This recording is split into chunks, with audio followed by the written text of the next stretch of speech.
o insucesso de algum negócio, ele é necessário para você formar um ciclo de um empreendedor. É uma coisa muito tênue, né? É sedutora. Se eu baixar um pouquinho a qualidade, eu ganho. Tá, você ganha. Mas aí o consumidor vai virar e falar assim, não é mais aquele produto. Acabou. Você nunca mais faz o consumidor provar seu produto de novo. Em 10 anos eu vou fazer uma empresa que vale 1 bi. Como você vai fazer isso? Reinvestindo 100%. Essa daí é uma receita básica.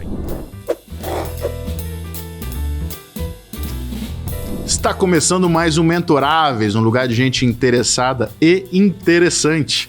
Toda semana um episódio novo, com um convidado super especial, para trazer um pouquinho aquela pílula de mentoria que nosso empreendedor merece e precisa, né? Todo mundo precisa de um pouquinho de... conheci um pouquinho mais, tem um pouquinho mais de conhecimento. Meu convidado hoje, cara, vai ser um papo incrível. Mas antes da gente começar, aproveita que já está começando o nosso programa, já ativa o sininho ali para poder receber toda semana o nosso programa quentinho e fresquinho para você aí gerar conhecimento. Compartilha com seus amigos, né? E curte nossa página, ajuda a gente a poder evoluir cada vez mais e levar a nossa pílula de mentoria com os nossos mentoráveis cada vez mais longe. Tá certo. Fernandão, vou fazer a tua abertura aqui, mas, cara, obrigado por aceitar o meu convite aqui, obrigado por bater esse papo comigo hoje aqui. Conheci a tua marca, conheci você através de algumas conexões que a gente tem, comecei a te stalkear no bom sentido. Tá. Vamos lá, no bom sentido, é bom a gente poder ver certo. E evoluir com quem tem feito umas coisas legais assim. Adorei a tua marca, adorei o que você tem feito ali, aí te fiz o convite. Gratamente aí você aceitou bater esse papo comigo. Obrigado por estar aqui hoje, cara. Eu que tenho que agradecer, obrigado. Acho que isso daqui é sensacional. É o lugar onde a gente pode compartilhar e inspirar pessoas aí contando as nossas histórias. É isso aí. Mas eu vou fazer aqui, eu escrevi, né, cara? Preciso falar bonito. Vambora. Tá valendo, vambora. Vamos lá. Óbvio. deixa eu me organizar, me posturar aqui. Vambora. Vamos lá, vou apresentar para vocês, que vocês ainda não conhecem, como eu comecei a conhecer melhor agora, quem é o nosso convidado, né? Nosso convidado do Mentoráveis de hoje, que eu recebo, ele vive no limite entre a alta performance e o empreendedorismo. Ele é piloto de automobilismo e fora das pistas, acelera negócios em 3 setores que certamente poucos costumam combinar, porque, cara, realmente, eu vou querer entender como é que você faz isso aí, que é a saúde, real estate e bebidas premium. Uma coisa... Tem a ver uma coisa com a outra? Você conseguiu achar uma conexão ali? Olha, tem, por incrível que pareça, tem. Tem. A gente vai conversar, mas por incrível que pareça, tem. Então tá bom. Ele é CEO da Pelicano Participações e cofundador da Balena Tequila, uma marca que vem conquistando até o mercado americano. É o tipo de empreendedor que transforma a obsessão por performance em estratégia de vida. Mais uma vez, seja muito bem-vindo, Fernando Goraieb. Obrigado. Depois dessa... Acertou, e depois dessa introdução é a responsabilidade, né? Bela introdução. Cara. Mas obrigado, de verdade, obrigado pelo convite. O que eu falei, ratifico aqui novamente.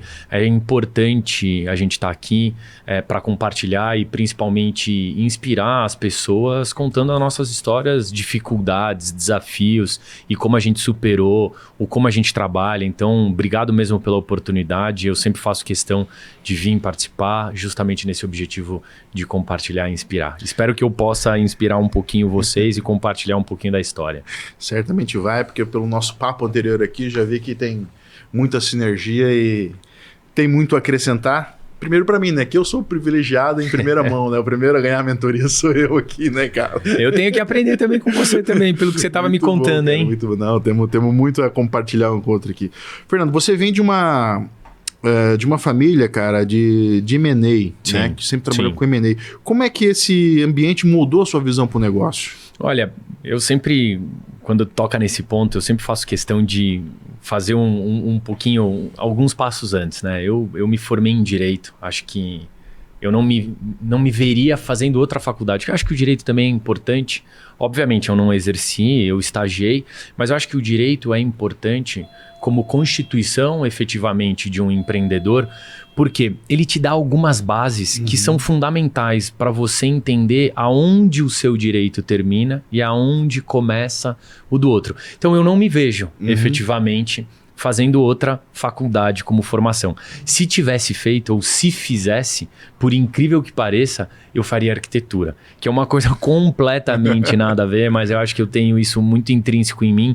Eu gosto disso, gosto de arquitetura, mas aí fazendo o caminho. Então eu estagiei, eu terminei minha faculdade de Direito. No meio dela eu fiz um estágio, estagiei num escritório muito legal, que me deu muita base e vivência. Estagiei num contencioso civil. É maçante, é um negócio complicado. Aí eu vi que, cara, por mais que eu seja apaixonado por direito, essa não era a minha praia. Sim. Não era aí que brilhou meus olhos no exercer o direito, né? Como um profissional do direito. E aí eu fui para uma empresa familiar, que é essa empresa de M&A, que é fusões e aquisições. E o legal de Mas é da sua família ou... É uma empresa familiar, da minha família. Tá. Da minha mãe, no caso específico. O que eu acho que foi muito importante ao mesmo tempo da vida da escola e da escola da vida? Uma empresa de M&A, que são fusões e aquisições, compra e venda de empresa. Você precisa saber muito profundamente de todo o negócio. Então, cara, desde deals de biocombustível com uma empresa alemã, até metalúrgica no ABC, até uma empresa de serviços. Então, o que acontece? Você começa a ter uma visão macro e profunda de toda a empresa. Isso te dá uma vivência como experiência de negócio muito grande, não como o tomador de decisão daquele negócio, mas você tem que fazer uma análise profunda, ou para comprar, ou para vender, ou para fundir. Você precisa saber ao extremo, ao limite, como é que funciona cada negócio. Sim. E como a gente é multimercado, você sabe de tudo, você acaba sabendo de tudo.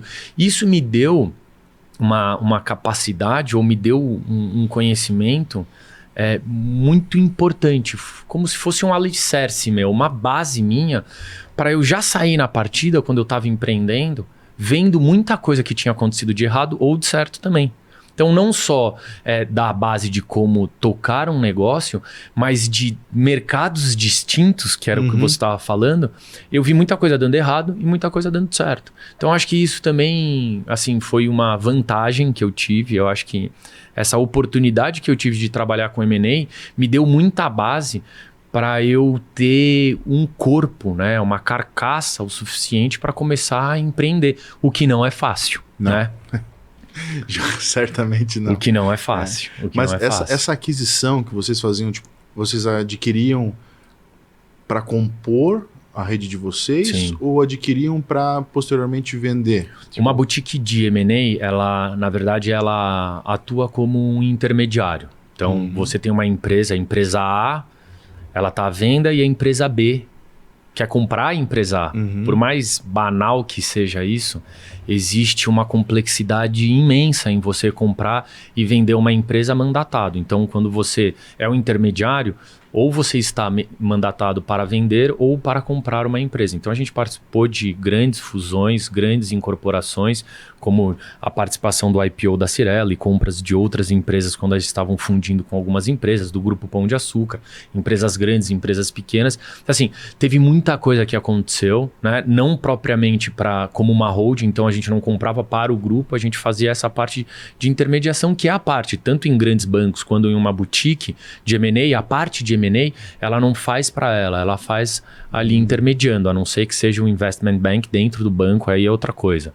Mas tu chega a dar uma gerida antes, tipo, claro. Vou lá, dou uma olhada, putz, está muito inflada, vou dar uma diminuída e tal, não sei o quê. Onde é dentro desse escopo, dentro do nosso escopo e do serviço que a gente prestava, obviamente, é exatamente isso que você falou, é quase que uma coisa, ela liga a outra.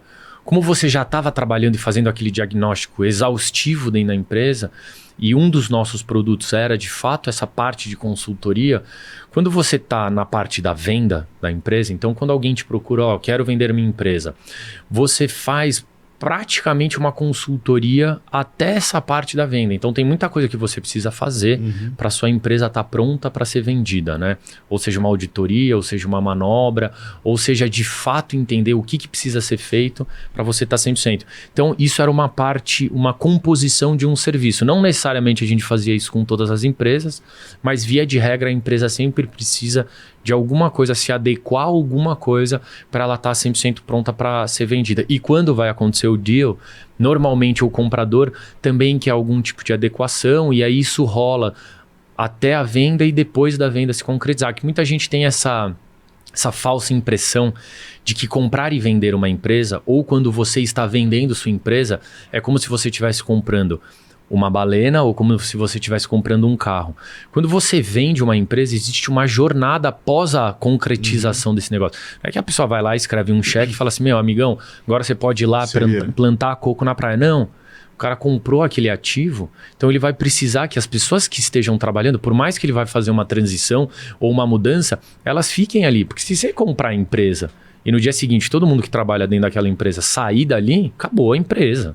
Então você precisa, né, dos gestores, dos tomadores de decisão. Então precisa fazer uma fase de transição ou mesmo incorporação daqueles gestores ou daquela empresa num grupo maior. Então assim, existe um trabalho antes da compra e venda, durante a compra e venda e posterior à compra e venda. Então assim, foi uma escola muito importante, tanto nessa parte quanto do mundo corporativo, né? Então eu tive a oportunidade de entrar em operações de empresas que não tinham nenhum tipo de governança dentro, nenhum tipo de hierarquia, empresas familiares, uma pastelaria praticamente, com altos faturamentos, mas pastelaria naquele sentido de tipo, as coisas não eram hierarquicamente organizadas, não tinha uma governança corporativa, até grandes empresas com governança corporativa, hierarquia, setores de RH, processo e etc., setor jurídico. Então isso me deu bastante bagagem para conseguir não necessariamente desenhar o meu primeiro negócio ou minha primeira empresa, minha primeira marca,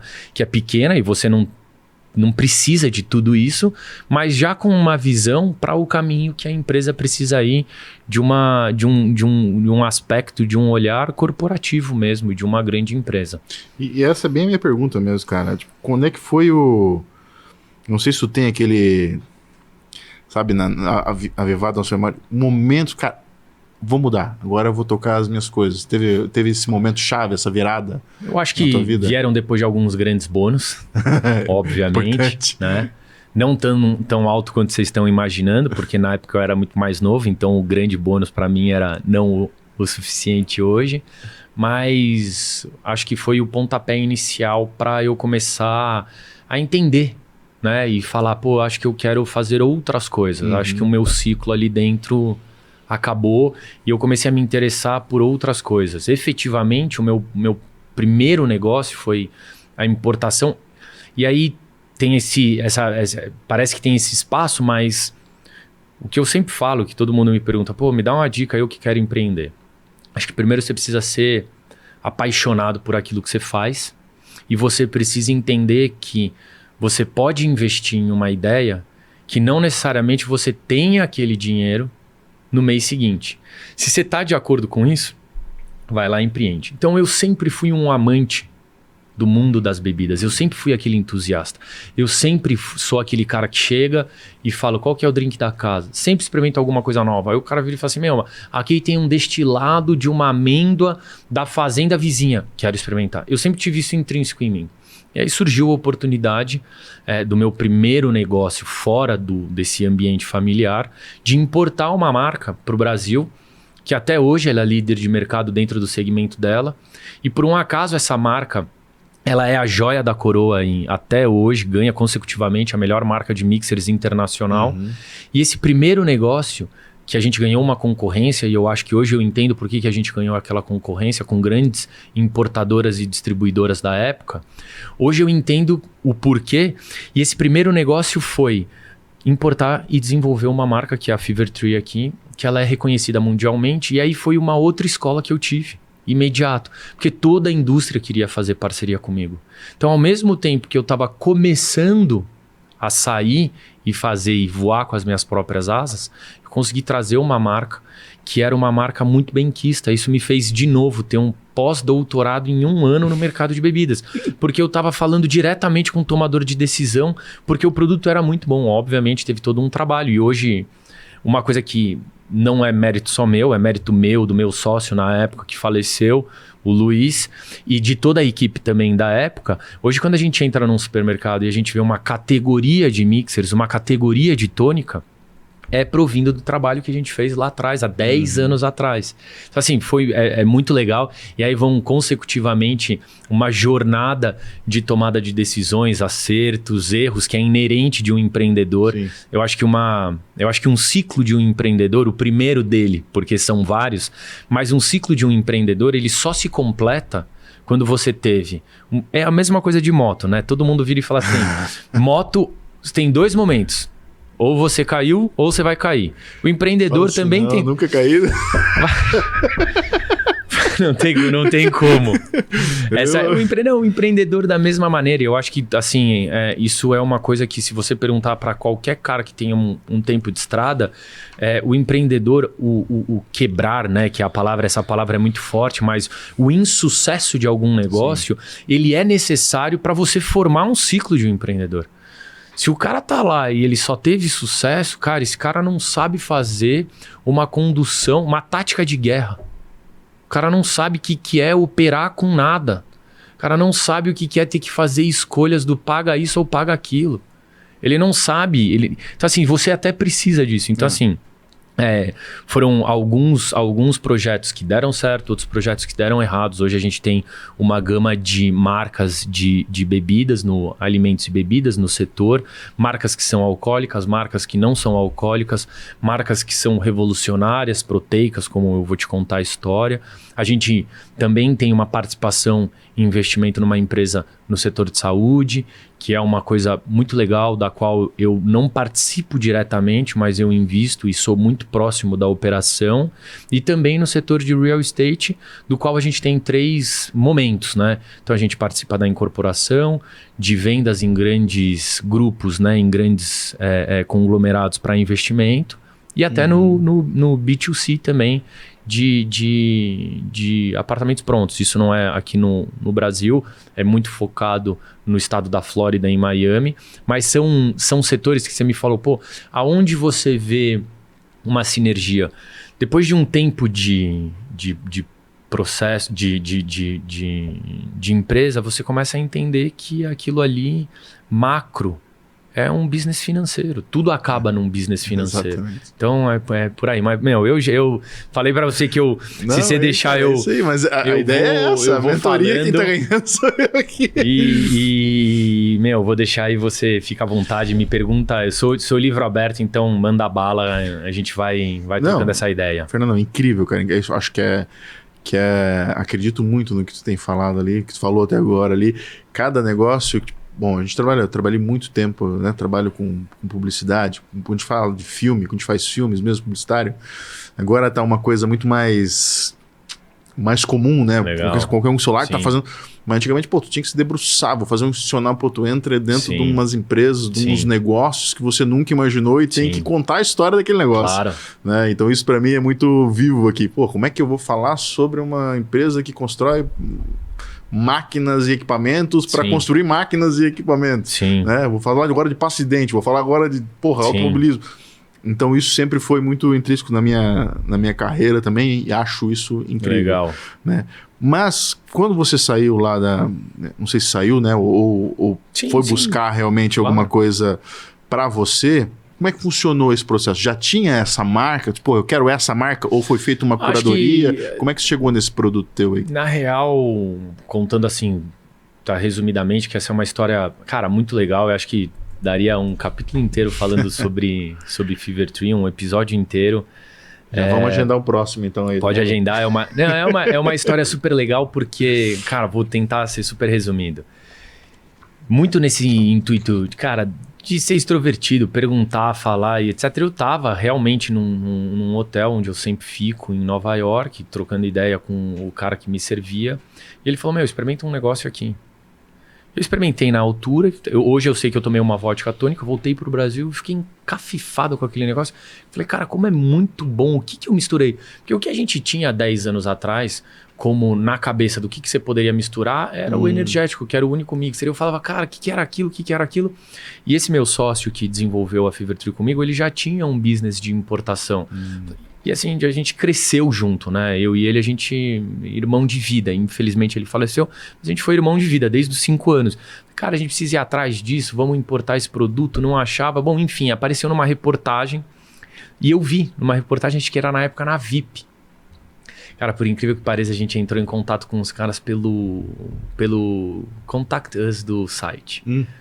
Acho que uns 3 dias depois eles falaram, aqui tá o manager da América Latina, tá indo pro Brasil, ter reunião com mais 2. Caraca, já estavam vindo pro Brasil. Vocês têm aí uma semana para fazer o business plan. Cara, aí é parte do empreendedor e um pouco do que eu falo sobre... Todo mundo fala que, pode pular o estudo e etc. Não precisa estudar, tem a escola da vida e etc. Assim, obviamente também, né? Não é que não, é também. A gente em uma semana teve que fazer um business plan. E a gente sabia que a gente estava em concorrência com outras grandes importadoras e distribuidoras. Então assim, não adianta também você só ter aquele empírico da vida. Você precisa ter um pouco de conhecimento. Sim. Você precisa ter um pouco de conhecimento técnico para algumas coisas. Então quando a gente também fala sobre empreender, às vezes a gente pula algumas etapas que são importantes. Cara, você precisa fazer minimamente um business plan. Você precisa entender. Você não precisa fazer você, mas você precisa entender o que está ali. Você pode até virar e dizer assim, vou contratar um cara. Mas quem vai dar as diretrizes? Qual que é o consumo? Qual que é o tamanho do mercado? Então, precisa analisar o seu business. O que você está querendo desenvolver. Bom, a gente fez... Como é que você vai montar seu pitch? Como é que você vai vender o seu peixe para o cara se não sabe do que está falando? Tem que ter. Exatamente. Eu também entendo. É que eu sempre falo assim, o cara não tem nem a 5ª série, é gestor, é CEO de uma empresa... Foi muito mais árduo o caminho para ele. E é uma exceção. É uma exceção. A galera não pode usar a exceção como regra sempre. É o efeito Neymar, Gisele, é o efeito Steve Jobs. Cara, esses caras são gênios, mas a gente tem 8 bi de pessoa no mundo e a gente tá falando de 3 pessoas. Então, é exatamente isso. E a gente desenhou e, cara, eu tive uma... Sem GPT. Sem GPT na época, 10 anos atrás. Desenhamos e a minha sacada foi o seguinte. Eu falei, cara, se ele já tá vindo, ele vai ter reunião com 2 grandes... Quando você vai a fundo num business plan e você faz muito sério, aquele business plan ele não pode variar 10% dos seus concorrentes, a não ser que você seja um gênio, que não era o caso. Então assim, eu falei, cara, a gente vai apresentar um negócio para ele que é mais do mesmo. Então vamos marcar no final do dia, deixa ele ter as 2 reuniões, a gente marca no final do dia, a gente chega aqui, a gente fala em 5 minutos, tá aqui o business plan, acho que você já viu. É mais do mesmo. Vamos fazer o seguinte, vamos ver o que é o mercado. Deixa eu te mostrar o que é o mercado brasileiro. Eu acho que foi um pouco daí que a gente começou a ganhar o cara. Ele falou, bom, os caras eles querem tomar conta da marca, né? Eu acho que esse é o grande lance que eu falei, acho que hoje eu entendo por que a gente ganhou a concorrência. 2 jovens que estavam se iniciando no mercado de bebida ganharam de outras 2 grandes importadoras e distribuidoras. Porque eles estavam procurando alguém que cuidasse da marca. E não fosse mais uma marca dentro do portfólio. E aquilo ali, depois a gente mostrou que a gente investia em marketing, etc. Então foi aquilo ali que foi o grande lance para a gente pegar esse negócio. E eu acho que o ponto dessa história é, às vezes, né, a gente fica atrás de uma oportunidade. Quando foi seu primeiro estalo? Porque eu fiquei pesquisando oportunidades, porque eu fiquei incessantemente tentando entender qual que era a oportunidade. Não. Eu estava lá. Eu já queria começar a fazer alguma coisa, eu tinha minha reserva, porque também você não pode empreender e falar assim, cara, eu não tenho nem o ponto 1, eu não tinha para fazer o business inteiro, mas, cara, eu vou sair daqui, você não pode ser também completamente irresponsável. Como é que eu vou comer? Como é que eu vou alimentar? Como é que eu vou investir?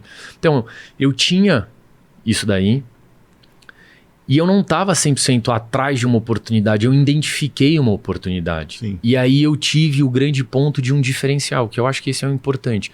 Comece a sua jornada com um grande diferencial perante a concorrência. O meu grande diferencial ali, para a Fever Tree, é que nós íamos cuidar da marca e não ser mais um produto que a gente ia distribuir. Isso foi importante. E o meu grande diferencial como produto para a Fever Tree foi esse. O meu grande diferencial para o mercado é que eu tinha a melhor água tônica do mundo e a melhor marca de mixers do mundo. Então, se você também vai empreender, eu acho que isso eu também acabo sempre falando, você não precisa ter 10 diferenciais. Seja apaixonado, entenda que você pode perder seu dinheiro e não ter nada no dia seguinte e tenha um grande diferencial e faça aquele diferencial ser um alicerce do seu produto, um pilar do seu produto. Mesmo que o empreendedor e o diferencial seja do próprio empreendedor. Sim. O que não tira o mérito, tá? Não tem um produto, mas eu vou empreender com um serviço, é você. Vou empreender com o meu conhecimento, o diferencial é você. Então, acho que um pouquinho foi aí que eu comecei nesse mundo de bebida e que me possibilitou a hoje ter todas as coisas que a gente tem com relação às marcas de bebida que a gente tem. Cara, muito legal essa tua perspectiva, porque realmente é isso, né? O que transforma, o que diferencia um empreendedor do outro, realmente é isso. Pô, às vezes tem 3 padarias, né? Sim. As 3 vendem pão. Por que uma vende mais do que a Sim, outra? sim. Né? Então, qual é o segredo do hambúrguer do Mac? Então, tipo, então é isso. Acho que olhar pra dentro e entender, tipo, o que eu tenho de diferente, o que tu falou pra mim é fantástico. É isso mesmo aí, pra mim eu concordo plenamente. E assim, complementando, às vezes eu tenho também a oportunidade de falar isso, não existe a fórmula do sucesso, né? Então, existem empreendedores muito melhores do que eu e alguns que eu acabo inspirando. Então, esse do diferencial é uma das coisas. Então, se vem dando certo de alguma outra maneira, não é que eu tô falando isso e tipo assim, isso daqui é um mantra, né? Cara, eu acho que uma outra coisa que é muito importante do empreendedor, e aí eu começo a ir para um pouco do empresário, que é uma coisa que eu acabo fazendo hoje em dia, que é muito legal, você não pode se colocar num ponto mesmo que você tenha uma ideia genial, que você realmente seja um gênio, né? Que não é o meu caso. Você precisa começar a escutar. Escutar. E aí você vai entender que uma das grandes habilidades do empreendedor e do empresário é você pegar fragmentos de várias coisas que você escutou que sejam valiosas e fazer a sua ideia. Então assim, você já teve diversas personalidades aqui que com certeza falaram algumas coisas que são parecidas e algumas coisas que são completamente diferentes. E aí fica naquele negócio, quem que é o cagador de regra? Cara, na verdade não é ninguém e é todo mundo. Porque é aquilo que funcionou para mim ou funcionou para outras pessoas. Então aí é muito mais a escola da vida. Mas o que é legal é você virar e falar assim, eu vou pegar esse pedaço do que o Fernando falou, vou pegar esse pedaço do que o Paulo falou, vou pegar esse pedaço do que a outra pessoa falou, e vou encaixar para o meu business. Porque hoje também, é aquilo que a gente estava falando sobre o acesso à informação e etc. E às vezes eu também tomo muito cuidado e até coisas que eu sigo que são antagônicas ao que eu penso. Cara, eu não acho que aquele cara faz sentido, mas para eu não ficar viciado na minha visão, deixa eu ver o que esse cara pensa a respeito disso. Olha que absurdo. Mas às vezes tem alguém que me faz uma provocação fora do meu mesmo. Sim. Então, eu às vezes tenho a liberdade de falar que assim, tudo que a gente está falando aqui, o que eu estou tentando compartilhar com vocês, também não é a verdade absoluta. Eu escuto muito, tento estar perto de mim pessoas que saibam muito mais do que eu acho que você é uma evolução constante, justamente para pegar. Eu também faço isso, eu pego fragmentos. Isso daqui acho que dá para encaixar no meu business. Cara, isso daqui não dá. E aí você faz a sua concepção do que é o fundamental para aquele momento, para aquele negócio que com certeza vai mudar daqui a 6 meses, 1 ano.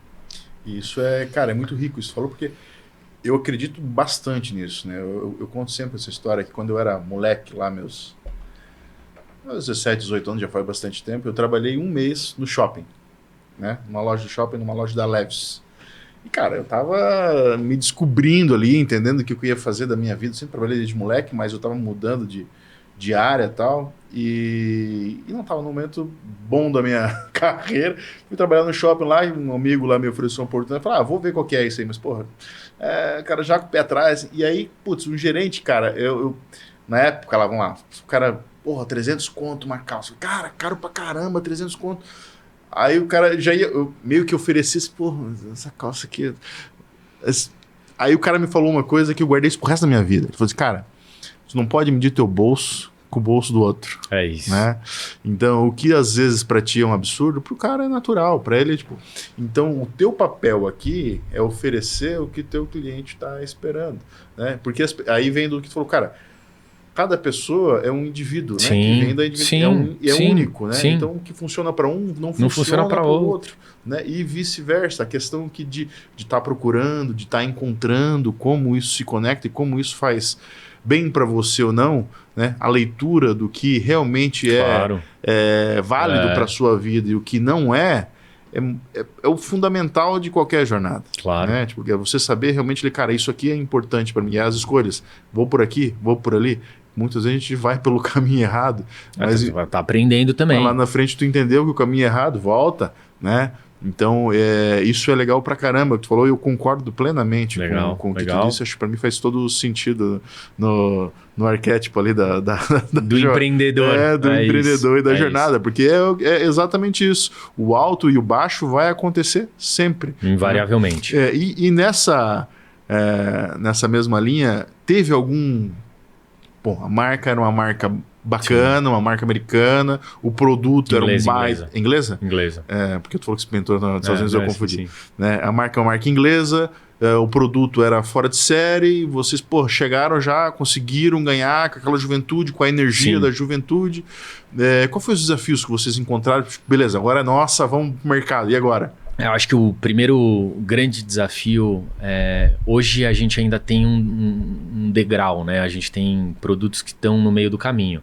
Mas o primeiro grande desafio era como eu consigo comunicar para o cliente que ele, numa embalagem com menos ml, então menos produto, vai pagar 4,5 vezes mais caro.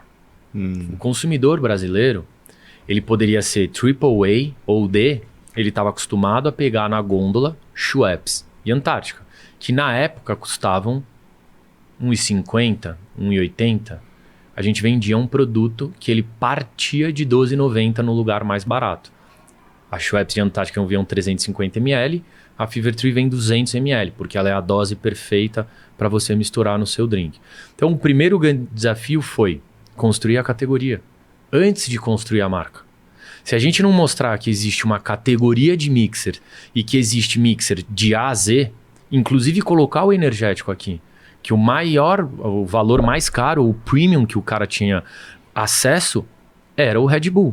Então assim, mostrar que o Red Bull está, né, para a tônica, porque ele está ali como uma categoria de mixer e construir isso. Então a gente construiu a categoria para depois desenvolver a marca. Porque se você chegava pro cara que ia lá no Dom, por exemplo, e ele pedia um gin tônica e servia para ele Schweppes, aquilo ali, para ele, já estava 10 de 10. Melhor restaurante do Brasil, tá me servindo o melhor gin tônica com a melhor tônica. Por que agora eu vou pagar R$12,90 num produto que me entrega a mesma coisa?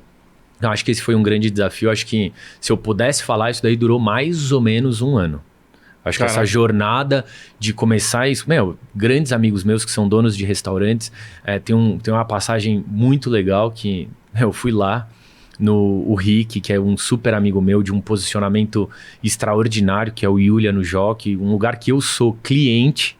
E aí eu cheguei lá, sentei com ele, fiz meu pitch, 15 minutos falando, por que isso daqui é assim, por que a tônica, por que os botânicos, por que a água, por que a carbonatação. Aí ele falou, pô, Fê, legal, beleza, quando você tiver o mesmo valor de Schweppes, você vem falar comigo. Eu falei, mas Rick, tô aqui falando 15 minutos com você. Ele falou, cara, mas meus clientes não vão pagar isso nunca. Eu falei, cara, e a gente já tinha estudado, já tinha também entendido como funcionava o mercado. Eu falei para ele, olha, deixa eu fazer um treinamento com a Brigada, que eu acho que começa muito por aí. Deixa eu fazer um treinamento com a Brigada, deixa eu posicionar como eu quero no cardápio, de uma maneira que seja eficiente para os dois, para os 3 clientes, eu e você. Deixa eu colocar o produto aqui. Se não vender, eu compro de volta. Cara, foi durante anos um dos maiores clientes de Fever Tree, o Yulia. Porque é um trabalho como marca e etc. Então, assim, a jornada de Fever Tree foi uma coisa muito legal, porque eu fui daquele ponto de... Quando o cara vira e fala assim, hoje o cara é CEO e ele foi motoboy, eu fiz exatamente essa jornada dentro da marca Fever Tree no Brasil. De crescimento. De crescimento. E aí veio a Balena. Cara, a Balena ela é uma soma de algumas marcas, depois da Fever Tree, que hoje não está mais com a gente. Tá. Depois eu também até explico por quê, mas depois da Fever Tree veio o Burlone, depois do Burlone veio a Saint-Pierre, que nasceu de uma dificuldade que eu tive com a Fever Tree. Eu fiquei sócio e trouxe um sócio estratégico que é a Saint-Pierre, que é também uma marca de mixers. Depois da Saint-Pierre junto tem a Easy Boozy. Depois da Easy Boozy vem a Balena e depois da Balena vem a Moving. Então a Fever Tree, que não está mais com a gente no portfólio, A marca mais antiga é a Saint-Pierre, que é uma marca de mixers. Depois a gente tem uma marca de RTD alcoólico, que é como se fosse uma Smirnoff Ice. Depois veio a nossa marca de destilados, que é o Burlone. A gente tem gin e vodka. Depois veio a Balena, que é o licor de morango com tequila. Acho que a gente vai entrar aí nesse assunto. E por último veio a Moving, que é um RTD proteico. Então você está tomando proteína como se você estivesse tomando um isotônico ou um suco não licoroso, como é um Iopro, por exemplo. Não aquele negócio de leite. Mas a Balena é uma marca sua? Sim, produção nacional. Criação nacional, criação minha, nossa, é minha e dos meus sócios. E... assim, né, como... Deles lá, vamos lá. Dessas marcas, a Saint-Pierre é global também, né? Não, Saint-Pierre é produção nossa. Produção nossa. também. Tirando a Fever Tree, todas as outras são nossas produções nacionais e desde o zero. Assim, acho que uma das coisas que o mercado de importação me ensinou é que só importe Fever Tree e nada mais. Nunca mais na tua vida. Isso que ela conseguiu me ensinar. Eu aprendi muita coisa a respeito de processo, certificação, que também é importante agora que a gente vai exportar a Balena, então me deu um conhecimento. Mas assim, é muito complicado você importar para o Brasil um bem de consumo com uma validade, como ele é 100% natural, com um shelf life curto. É muito burocrático. O Brasil... querendo ou não, as mudanças de governo, independentemente da posição política, você precisa jogar o jogo que é o jogo do tabuleiro. Sim. Cara, se o governo ele é mais protecionista, você vai refletir em mais dificuldade, em mais morosidade para você trazer, certificar e liberar seu produto. Então, assim, por diversos motivos... não fazia mais sentido para a gente importar e a gente acabou passando isso. Se um dia a Fever Tree vier produzir a Fever Tree no Brasil, que esse era o grande objetivo da gente, a gente tem aí uma conversa aberta com eles, mas todos os outros produtos são produções nossas, marcas nossas, nacionais. Interessante isso aí. E vocês têm uma fábrica... São duas... Uma coisa que eu aprendi com a Fever Tree, você não precisa ter uma fábrica para ter uma marca de bebida. Por um acaso, algumas marcas nós temos, a linha de produção é nossa, a fábrica é nossa, outras parceiros. São em co-packers, que a Fever Tree ela é uma empresa de 2 bi na Bolsa de Londres e ela não tem uma fábrica. 100% co-packer. Então, para você, exato, para vocês entenderem também, às vezes o empreendedor, ele se vê o quão longe ele tá de ter uma marca de bebida. Cara, ele tá tão longe até um co-packer aceitar a quantidade que ele quer. Não significa que se um co-packer aceitar fazer 800 garrafas, você vai ter uma marca de bebida. Mas o quão longe tá de, não faço a minha própria marca porque eu não consigo investir num capex para uma linha de produção. Cara, não é por aí. Construa sua marca com um bom produto, um objetivo de distribuição, um bom planejamento tributário e fiscal, são outras coisas. Não precisa se aprofundar em, preciso dominar uma linha de produção. Não, para isso tem... porque fica muito mais complexo, né? Porque tem que, muito mais complexo. E eu não teria, hoje eu tenho um sócio que o business da família dele, desde sempre, foi produção de bebida. E muito provavelmente eu não teria esse viés, ou a gente não teria essa linha de produção, se não fosse o conhecimento dele, que é um outro livro. Produção, fábrica e eficiência fabril. Sim. É outro livro, né? Tipo assim, é uma coisa que demanda um conhecimento forte mesmo. Sim, tem que ter um rigor gigantesco ali que para manter o mesmo padrões. Para manter o mesmo padrão, para ter eficiência de hora-máquina, entender qual que é o retorno sobre o investimento de uma linha de produção, pessoas, é outra coisa.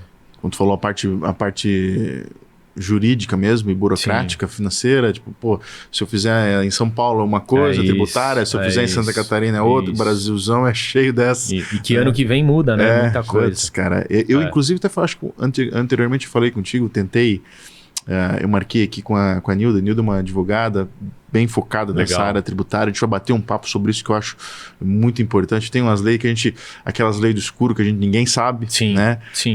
Que é um tema que a gente vai falar para frente, que ela trouxe, eu até esqueci qual era a PEC, mas era, bom, resumindo, né? O governo quer taxar, já descontar direto da tua conta. Tu recebeu, já vai lá e vai descontar. Né, os impostos direto da tua conta. Porra. Por isso que eu falo, empreender empreender tem seus desafios, suas peculiaridades. Tem muito pra gente falar sobre isso, mas deixa pra gente falar isso com a Nilda, que ela que tem um conhecimento mais aguçado. E aí também já vai do começo que eu tava falando, cara, não domino, tô dando um exemplo, não domino efetivamente a parte tributária e jurídica e contábil. Cara, tenha um bom prestador de serviço. Sim. Tenha alguém que faça isso com excelência para você. Isso é muito importante. Cara, assim, se você não tiver ou alguém que faça com excelência, então são dois caminhos. Ou você precisa desenvolver isso com excelência ou você precisa de alguém. Cara, nem comece a empreender. Porque às vezes você pode quebrar ou seu business pode estar indo mal, não pelo dinheiro que você está perdendo, pelo dinheiro que você deixou de ganhar. Exatamente. Né? Não é aquele que você está mal gasto, é o que você deixou de ganhar, o que saiu da mesa porque você nem estava nem vendo. E o fundamental é bem isso, você não precisa ser um expert em todas as áreas do seu negócio e não tem nem como você ser. Aquilo que você falou um pouquinho antes ali, cara, no que eu sou bom? Qual é o meu meu molho do McDonald's aqui? Né? É esse aqui. Então, cara, seja bom nisso. Exato. O que você não é bom? Aí você também precisa entender as suas falhas. Com certeza. Então, eu tenho o meu ponto fraco é aqui na contabilidade, é no jurídico, é no financeiro, é nas vendas. Se cerca de quem, né? Só que, obviamente, você precisa entender minimamente de cada área para poder cobrar. Perfeito, Não, perfeito, qualquer um te passa a perna e tu não sabe o que está acontecendo. Então, o ramo é esse. O gestor, o empreendedor líder, ele tem realmente, do meu ponto de vista, né, se cercar de pessoas melhores do que ele. É isso aí. Né? É isso aí. E ter a capacidade de gerir. Basicamente é isso. E a Balena nasceu. Ela foi com uma provocação para o mercado ou com uma oportunidade clara? Como é que tu viu isso? Eu acho que a Balena, óbvio, né? Eu acho que hoje as pessoas acabam personificando a Balena em mim. Obviamente, eu tô à frente, desde a idealização até hoje como CEO, pilotando esse, hoje que já é um navio, mas começou como um botinho. Mas ela é uma junção, ela não foi uma ideia, se assim pode se dizer, só minha, mas eu contribuí muito para a parte de finalizar o produto e colocar todas as coisas em ordem. E muita gente me pergunta, como é que surgiu a Balena, né? A Balena, ela é uma soma de experiência de todo mundo que idealizou ali no começo e, obviamente, uma lapidação muito minha com conhecimento de mercado de algumas coisas que também eu, pilotando esse projeto desde o começo, não abri mão. Então, como é que você cria alguma coisa no mercado de alimentos e bebidas? Você não acorda e fala, vou criar um gosto assim. Possível. Vou criar é uma soma de experiências e de gostos que você vai juntando em um produto só. Eu acho que foi isso. E tem muito meu no produto e disso que eu falo. Então, assim, essa parte de ser com tequila, eu não sabia da complexidade, mas foi uma coisa que, bati o pé, não sabia onde é que eu tava me metendo, tive que saber sair do lugar que eu tava me metendo. A parte do 16% de teor alcoólico, que eu acho que é uma coisa importante e fundamental para o produto. Propriamente, a balena em si, a baleia, um nome, tem muita coisa ali que foi lapidado. E o produto, ele... Cara, assim... Eu acho que chegou aqui para nós aqui. Vamos dar uma olhada. Vamos trazer. Para não... Olha lá. Perfeito. Até vou te perguntar um pouco além, tá? Claro. Por que rosa? Porque, vamos lá, eu sou pai de menina, tenho 3 meninas e o rosa me chamou a atenção. Eu faria... eu gostei bastante, né? Vou abrir aqui para vocês, vou pegar o primeiro sabor nosso e vou falar o porquê foi rosa. O licor, né, com leite. Todo mundo já deve ter tomado um Nescau com leite. Quando você toma, o copo transparente, ele não fica muito bonito. Sim. Né? Ele fica aquele escorrido. Então eu falei, cara, por que o produto já não ia ficar muito bonito na garrafa, conforme você fosse colocando? Tanto é que o nosso copinho de shot, ele também é rosa, por um motivo. Pelo mesmo motivo. Só que a gente falou, que cor que a gente vai colocar a garrafa? Bom, vamos colocar o mais legal do produto, que é ele ser rosa. Então a garrafa ser rosa é justamente para mostrar qual que era a cor do líquido de dentro. Então foi esse o grande ponto da garrafa ser rosa. Obviamente tem uma conexão O Balena, que é um nome em espanhol, é para trazer e remeter essa parte do México, da origem da tequila, que é um país que se fala em espanhol. A baleia em si, o nome Balena, a gente queria um nome que fosse gringo, né? O brasileiro ele gosta do produto que tem um apego. Tem um apego estrangeiro e etc. Mas ao mesmo tempo fosse fácil. Então não podia ser um nome rebuscado. Tinha que ser um nome legal. Pô, qual que é? Eu sempre penso, né? E a gente faz todo esse exercício com hoje a equipe que a gente tem. Pô, quando a gente vai criar uma marca, quem que é a pessoa, né? Quem que é o bonequinho da marca? Pô, então a balena, né? Sempre teve esse negócio de meio praia e etc. Eu falei, pô, vamos fazer então um animal, um mamífero marinho, a baleia. Como é que é baleia em espanhol? Balena. Pô, é balena então. Então a gente vai e aí a gente começa a desenhar tudo em volta disso daí, a cor e etc. Então é uma junção, né, de pincelados de ideias que a gente vem lapidando, e esse trabalho foi um trabalho que eu fiz de ir lapidando as coisas. Muito do que eu acreditava tá aqui dentro, e muito do que a ideia dos sócios que estavam ali empreendendo junto comigo também tá aqui dentro. E, cara, tem uma coisa muito importante aí que vale a pena falar sobre a Balena. 2 pontos super importantes, né? Uma coisa que hoje ela é o sucesso que é, e eu acho que o sucesso é uma junção de competência com sorte, né? E aí todo mundo me fala, pô, mas qual que foi a sorte da Balena, né? A sorte da Balena, acho que foram algumas que foram quase que um efeito dominó. Então, a minha escolha de ter feito 16%, foi porque eu estava visualizando um movimento dos consumidores quererem continuar bebendo, só que bebidas mais fracas. Bebidas mais softs, beleza. Isso foi um feeling. Beleza, esse feeling ele teve a sorte de dar certo. Porque tequila, normalmente, o teor dela é alto, 40%. 40%, né? 40%. E foi uma briga com o começo com os meus sócios. Pô, a gente vai vender um produto que vai ter 16%. Eu falei, cara, acredita que as pessoas querem beber menos. Coisas menos fortes, né? Não beber menos efetivamente. A gente teve o boom do rosa, teve o filme da Barbie. Teve muita coisa, o Inter de Miami, Royal Salud fez garrafa rosa, todo mundo começou a usar rosa e a gente acabou se apropriando disso meio que no sem querer, no orgânico, porque a gente estava fazendo um trabalho de marca tão forte, tão aspiracional, que a gente usou isso. E aí o que eu acho que isso é a junção perfeita da sorte com a competência? Se a gente não tivesse a competência de pegar essa sorte e falar, cara, isso daqui agora é propriedade da Balena, passaria. E se essa sorte batesse na porta, né? E aí se a gente, só tivesse a competência e a sorte nunca passasse, cara, não estaria onde está. Então, assim, muito do sucesso da Balena é, assim, uma estratégia hoje aspiracional e de comunidade que fala muito sobre o produto, mas tem o vento a favor da sorte, que foi só aproveitado com competência. E aí tem algumas coisas emblemáticas. Tem várias teorias da conspiração de qual foi feito, como foi feito a música. Teve um cantor, o vulgo FK, que fez uma música que o nome é Balena, é uma música de trap. E essa música a gente não investiu nisso, a gente autorizou o uso do nome Balena no título da música. E, cara, foi uma música que ficou entre os top 50 mundo. E chamava Balena. E fala 2 doses da bebida rosa. Então, assim, teve diversas coisas que aconteceram ao longo do tempo. Bate bem, leva sorte. Exato.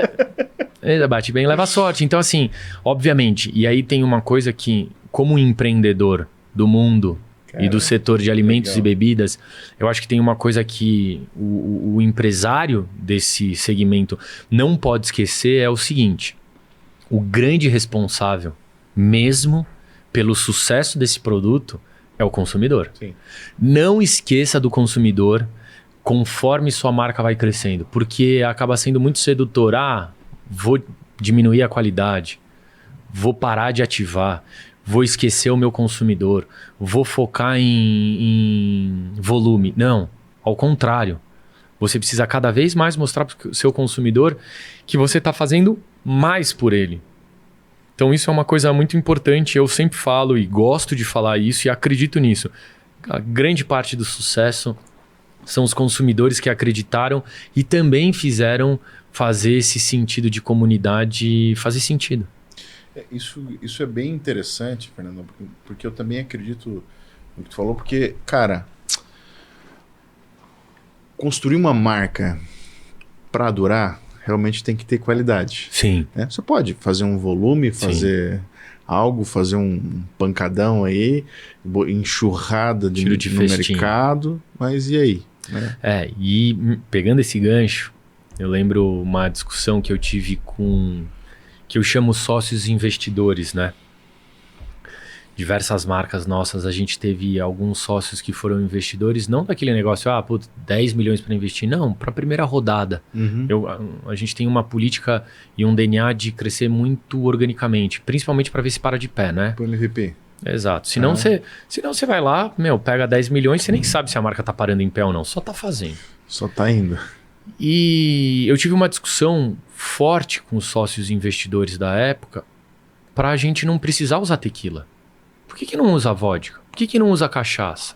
Por que não usa aroma artificial de tequila? Eu falei, gente, vocês estão construindo uma marca ou vocês estão construindo um produto que que hoje o consumidor tem acesso à informação, vai facilmente virar e falar assim, essa marca tá me enganando. Então assim, só para você ter uma ideia, a tequila ela é um produto de denominação e origem controlada. O que é isso? O champanhe, todo mundo sabe, é um produto de denominação e origem controlada. Então, se você tem uma determinada região na França, champanhe, você faz um processo produtivo, você tem lá o champanhe.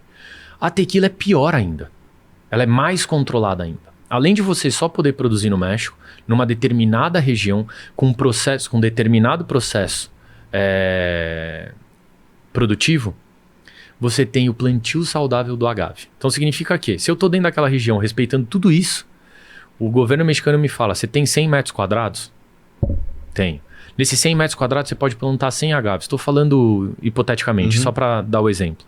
Esses 100 agaves, quando você destilar esses 100 agaves, você vai fazer uma destilação, vão render 10 litros de tequila.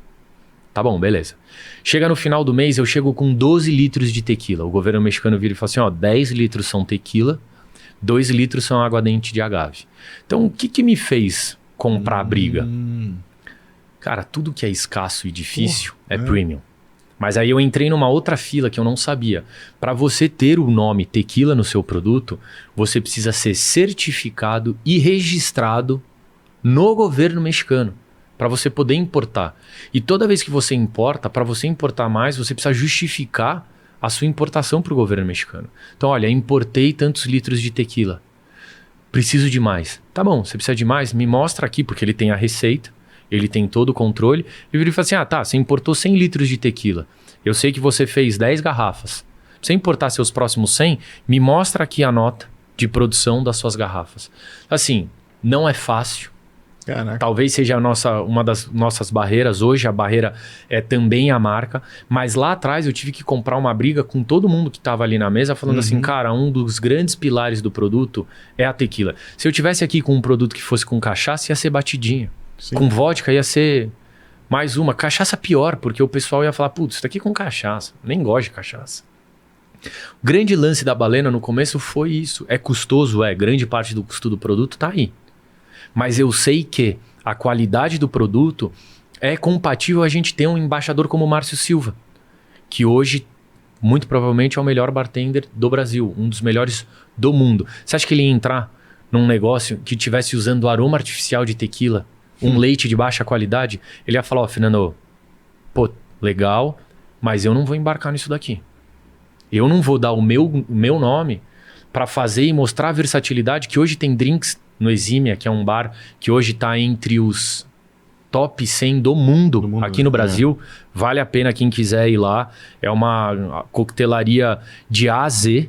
Espetacular, né? Espetacular. E ele só consegue fazer alguns drinks pela versatilidade da Balena. Pelo aveludado que dá o licor Balena. E lá tem de drinks que vocês não vão nem imaginar que a Balena tem na composição, que é uma outra coisa que perpetua o produto. Então, assim, tem coisas que... De novo, você fica assim, é uma coisa muito tênue, né? É sedutora. Se eu baixar um pouquinho a qualidade, eu ganho. Tá, você ganha. Mas aí o consumidor vai virar e falar assim, não é mais aquele produto. Acabou. Você nunca mais faz o consumidor provar seu produto de novo. Então, construa... O legal de construir uma marca e ver a jornada da marca, que também tem um outro ponto. Hoje as pessoas viram e falam assim, vem os números, 150 mil garrafas por mês. Caramba! Esquece que a primeira produção foram 6 mil garrafas. E a segunda produção foram 3 meses depois. E durante o primeiro ano a gente teve várias rupturas porque a gente não conseguia importar tequila. Então assim, a gente começou com 6 mil garrafas. Hoje a gente produz 150 a 200 mil por mês. Caramba. E foi uma jornada até lá. Foi uma escalada até lá que a gente vai completar 4 anos de empresa. Então também, às vezes, eu volto no tema de empreendedor e empresário, porque acho que é o tema principal. Mas às vezes os caras têm muita ansiedade, esquece. Assim, eu já acho que a Balena foi um crescimento exponencial. Sim. Tem marcas, assim, a gente hoje é um dos maiores compradores de leite do nosso fornecedor. Hoje a gente é um dos maiores clientes do nosso co-packer. E assim, eu escutava fornecedores de... Hoje a gente tem o fornecimento pela garrafa da Balena, é uma das 2 maiores empresas do mundo de fabricação de garrafa. E eu cansei de escutar, tem empresas aqui que tem 15 anos de fornecimento e parceria com a gente que não produz o que você produz por mês, por ano. Então, assim, ao mesmo tempo que você tem esse crescimento estratosférico, tem uma outra coisa que também vem, e isso é uma coisa que também eu divido, pode pincelar esse ponto ou não, mas vem a responsabilidade com o consumidor e com a sua equipe. No começo da Balena eram 3 pessoas. Hoje a gente tem 50 pessoas no time. Então, assim, a responsabilidade que você tem aí é como empresário com aquelas pessoas que vestiram a camisa. Aquelas pessoas são fundamentais e você não chegaria aonde você está sem essas pessoas. Então, tenha pessoas no seu time que sejam comprometidas. Isso é uma coisa importante. E conforme vai crescendo, que é aquele negócio legal pra caramba, quando você vai... Outro dia eu tava no... Olha só, isso é o que dá o meu combustível. Eu estava numa festa... de uma cidade que chama Santa Cruz do Sul. É um carnaval fora de época do Halloween. Pra quem não sabe, Santa Cruz do Sul é uma cidade que deve ter, sei lá, tô chutando aqui uns 50 mil habitantes, no interior do Rio Grande do Sul. Tava andando até o hotel com a minha esposa e eu vi, neste carnaval de Halloween fora de época, uma molecada passando com uma garrafa de Balena na mão. Legal, você fala, cara, onde foi o produto? Isso daí foi distribuído, veio, tal, tá aqui. Qual que é imediatamente a faca que corta para um lado, para mim corta para o outro, né? Ao mesmo tempo que é um carinho de um lado da cara, é um tapa do outro. É tipo, a responsabilidade que você tem. Você tá impactando esse cara. Não dá mais, né? Você quando começa a empreender, é aquele negócio que você nunca mais vai parar de trabalhar. E você não pode ter aquele sonho de, quer saber? Um dia eu vou acordar e plantar coco na praia. Acabou. Você tem uma responsabilidade como empreendedor e empresário quando você chega num nível de escala desse, que é com o consumidor, que é seu grande asset. É o consumidor. Se aquele cara tivesse, se ele tivesse passado por mim e falado, eu queria que a embalagem fosse desse jeito. Se podia, eu ia parar ele e ia falar, vem cá. Só me repete o que você está falando. Não é que a gente ia mudar, mas eu levar isso em consideração. Sim. Porque ele é o maior valor de uma marca, é o consumidor. Eu ouvi uma dessa aí, acho que foi, não sei, em algum canal aqui, da Cris Nogueira lá do Nubank falando sobre isso, que nos primeiros anos do Nubank, o celular pessoal dela era o saque. Então ela atendia várias ligações de reclamação da galera reclamando do Nubank ou pedindo alguma informação ou sugestão. Ela mesma fazia esse atendimento e isso fez com que ela melhorasse pra caramba o produto final. Né? Tem que ser. É uma coisa que às vezes eu falo pra galera e assim, hoje eu tenho todo mundo no time é muito comprometido. Isso é uma coisa muito importante, é muito comprometido. Eu tenho certeza que se eu precisar, não que a gente faça isso, mas se eu precisar que meu time, se eu falar assim, gente, é o seguinte, vai ter que todo mundo ficar aqui até amanhecer. Eu tenho certeza, não é que eles vão amar, mas eu tenho certeza que todos vão ficar. Isso é muito legal. Então, esse é um ponto, mas eu sempre falo para eles que o jogo é esse. Então, assim, se você vai empreender, quando eu falo, você nunca mais vai parar de trabalhar, é isso. Se você se colocar naquele ponto do eu não vou responder isso agora, você não é mais empreendedor. Você não é. Volta, repensa e vira e fala assim, cara, eu quero ter lá um trabalho CLT para entrar das 8 às 6, ter 1 hora de almoço, voltar para casa e desligar. O empreendedor não é isso. E sem muita responsabilidade, porque se tu assume responsabilidade, mesmo com CLT, ainda assim você... Não, sim, mas quiser fazer... Não, sim, eu tô falando porque, né, sim. A emblemática é entre um e outro. Pode ser colaborador, pode chamar do jeito que quiser, mas... Não, é porque eu falo muito disso aqui, tem vários gestores aqui, executivos, né, que falam, como é que você chegou nessa cadeira hoje?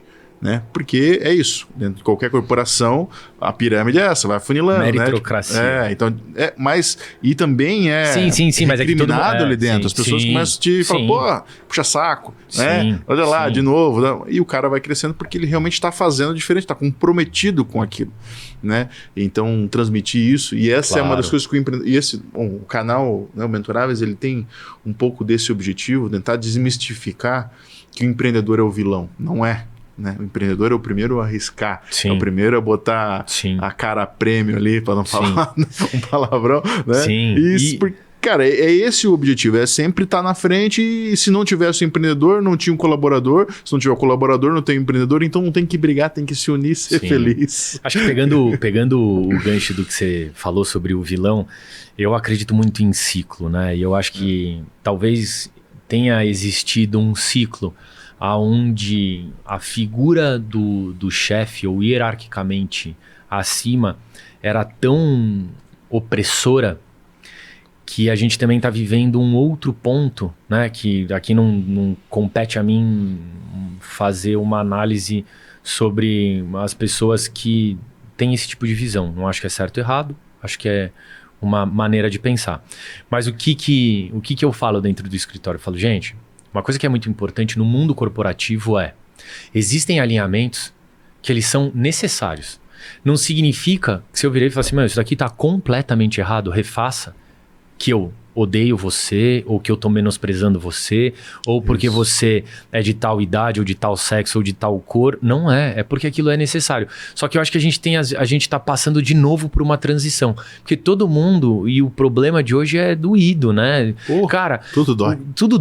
Tudo dói. E aí começa a ver que o empreendedor, né? E a gente viu aquelas sátiras, né? Do 10 contra 1, do milionário 10 contra 1, do empreendedor 10 contra 1. Existem coisas que, precisam ser ditas. O cara fez um trabalho ruim, você precisa falar pro cara que ele fez um trabalho ruim de uma forma educada e respeitosa. Você precisa falar. E esse cara também precisa entender que aquilo às vezes pode fazer ele crescer. E ao mesmo tempo que você precisa falar, você também precisa receber.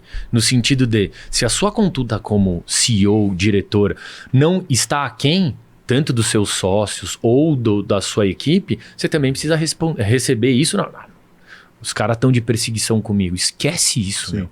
Business é business. Ninguém está de perseguição com ninguém.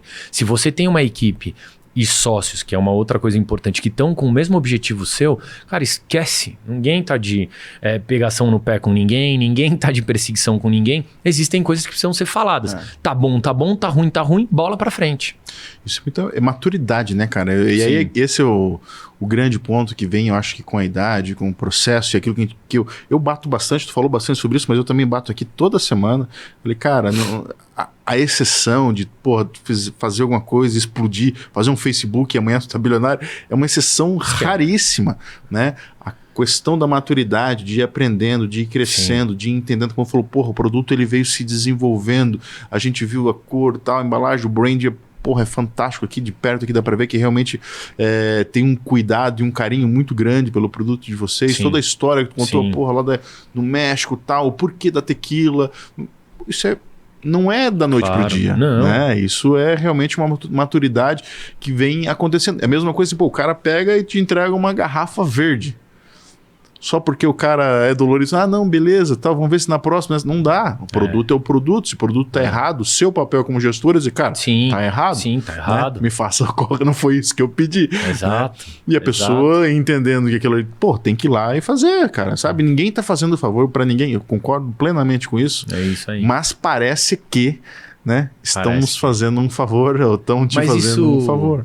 Mas isso vem mudando, Nós temos na equipe diversas gerações e eu sou otimista.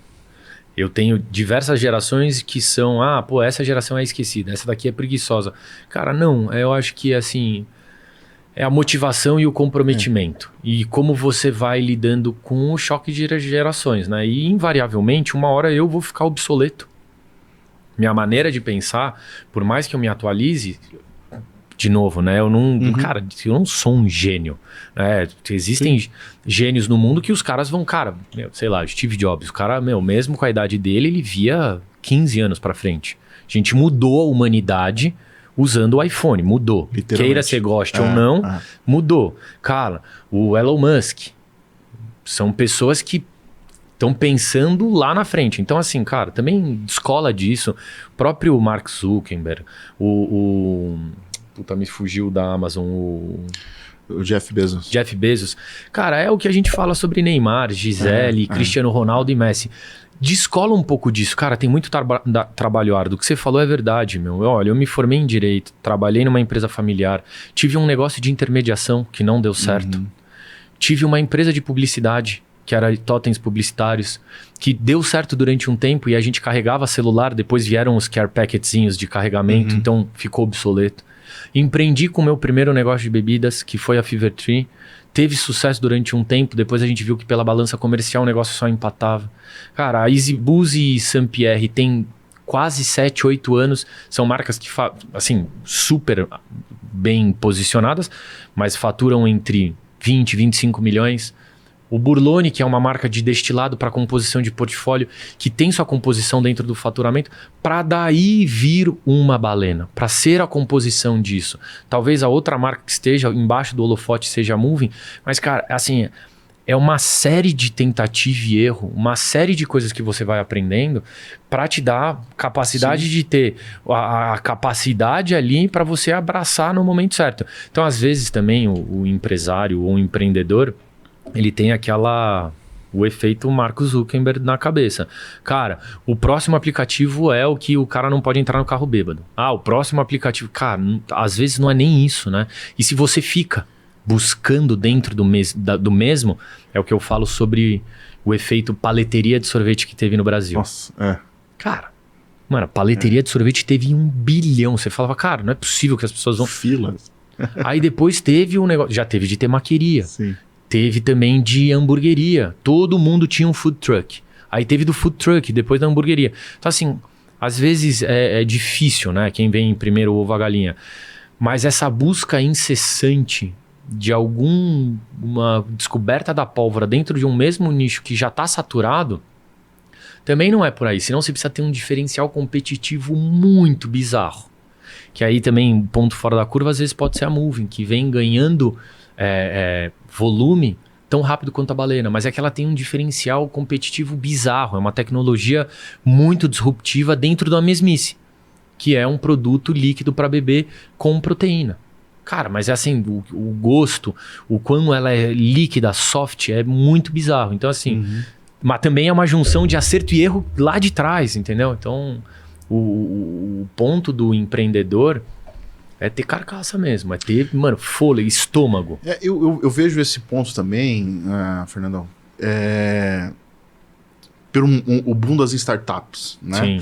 Então, todo mundo criando um business, fazendo CMP, e buscando investimento, e os investidores de alto risco comprando essas ideias loucamente, né? Sim. Então teve aquele balão ali onde a pessoa, opa, peraí, deixa eu tirar o pé, que aí começou, agora acho que tá num momento diferente, as pessoas começaram a entender.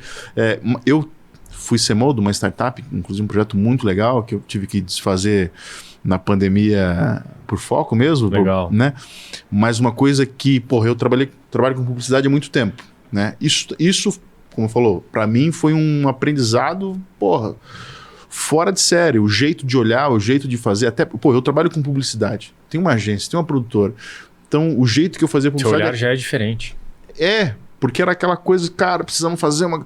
Então, a startup não, a startup é bem aquilo, acerta ou erra rápido, né, para continuar, né? Então, aonde é que tá indo? Não precisa ter o carro pronto, constrói a roda, volta o chassi, vai andando, tá funcionando, escala, não tá funcionando, diminui, né?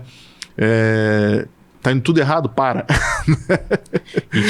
E é o mais difícil, parar. Mais difícil, né? mais As pessoas não param. E tem, assim, de novo, né? Eu acho que uma coisa muito importante que você falou, que 2 aspectos que eu acho que também também são super relevantes, primeiro, foco.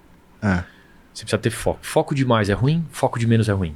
Então, assim, acho que o papel de quando você tem sócios e etc. debater é justamente isso. Cara, empreender literalmente sozinho é muito difícil, meu. É o caminho.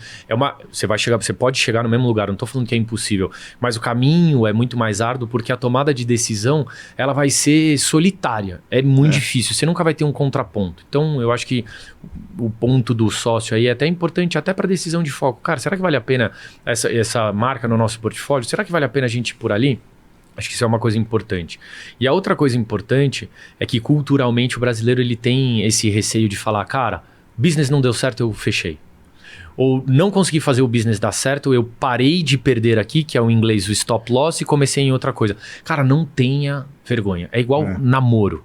Namoro não tenha medo de, cair de cabeça na paixão, mergulha, vai lá, tô apaixonado.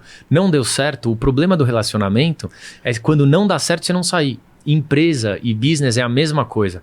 Cara, você acreditou, fala, eu posso ficar pobre no mês seguinte, mas isso daqui vale a pena. Mergulha. Ficou pobre no mês seguinte, não se endivida para um negócio que já tá te deixando pobre. Não sai, stop. E não tenha receio de falar, cara, fiz isso e não deu certo, porque aquilo ali tá te dando carcaça, tá te dando conhecimento, escola para você ter e fazer melhor no próximo. Aí não vai repetir um erro, que aí é burrice, né? Não é empreender. Aí é burrice. Insistir no erro é burrice, né? Exato. Todo mundo sabe essa Exato. Mas continua fazendo. Aí paciência. Cara, é fantástico, né? O mundo é simples, parece simples, né? O ser humano que complica, né? Então, mas isso é realmente algo muito complexo, porque eu acho que não é só empreender ou não empreender, tem muito da vaidade, muito do orgulho, muito, não, eu sou capaz. Eu já passei por isso, obviamente, várias vezes, né? Já perdi, já ganhei, como todo mundo, e é difícil mesmo desapegar e querer, como eu falei, a gente conversou um pouco antes fora aqui, falei, cara, eu tô mudando, tô indo para uma coisa que eu sempre tive, né? Trabalhar com conexão e sempre gostei, sempre fiz isso naturalmente, mas nunca capitalizei isso, né? Então hoje o mercado, a vida está me levando para um outro momento. Bom, vamos falar sobre isso depois, mas é isso, será que é o momento? Será que não é? Faço ou não faço? Mergulho de cabeça? Não, e tem um outro ponto que você tocou que é super importante também, cara. Assim, eu tenho total convicção e na prática eu acredito nisso, de que você não constrói absolutamente nada sozinho. Mesmo, aí eu sempre gosto, é uma pessoa que eu admiro muito, sei que tem os defeitos e qualidades, sei os defeitos dele também. Uma pessoa que eu admiro muito, que é o Steve Jobs, a gente personifica a Apple nele, mas, cara, pra sair o iPhone, pra ter o produto na nossa mão, ele não fabricou aquilo. Ele não desenhou aquilo, ele não fez todo o sistema operacional. Ele ia lá e lapidava. Então, assim, mesmo as pessoas que a gente acha gênio, o Neymar, o Messi, a Gisele, o Ayrton Senna, eles têm pessoas por trás dele que possibilitam a hora do cara brilhar, ele tá ali 100% focado para brilhar. Então, assim, você precisa ter pessoas boas com você, porque você não constrói nada sozinho, você não vai conseguir. A Balena, se só tivesse o Fernando atrás aqui da Balena, ela não estaria 1/10 de onde é que ela tá. Todas as minhas marcas e todos os negócios que eu tenho não estariam só por mim. Eu sou grande parte responsável por onde estão? Posso ser. Mas ela é um resultado de sócios, equipe, cliente. Então isso é uma coisa importante pro empreendedor. Isso também não dá o direito de você virar e falar assim, cara, quer saber? Vou colocar uma bandeira quem quer ser meu sócio e vambora. Não. Escolhe direito o sócio, não escolhe o sócio só pelo dinheiro, por mais fácil que pareça ser, não escolhe. É uma decisão rasa e vai custar muito mais caro no futuro você escolher um sócio só pelo dinheiro. Concordo. Todo empreendedor e todo empresário vai concordar. É difícil, né? Eu tô falando isso, não é que eu também fui livre disso daí, não. Já passei por muita coisa por escolher sócio por dinheiro, então tô falando também por experiência própria. Não escolhe sócio por dinheiro. Quando brilha na frente ali o cifrão, eu falei, caraca, eu quero. Mas talvez também não tivesse essa maturidade se não tivesse acontecido comigo. Certamente não. É isso. Né? Certamente não. A Balena está em expansão para os Estados Unidos, está querendo levar ela para fora do Brasil agora, né? E o México vai deixar?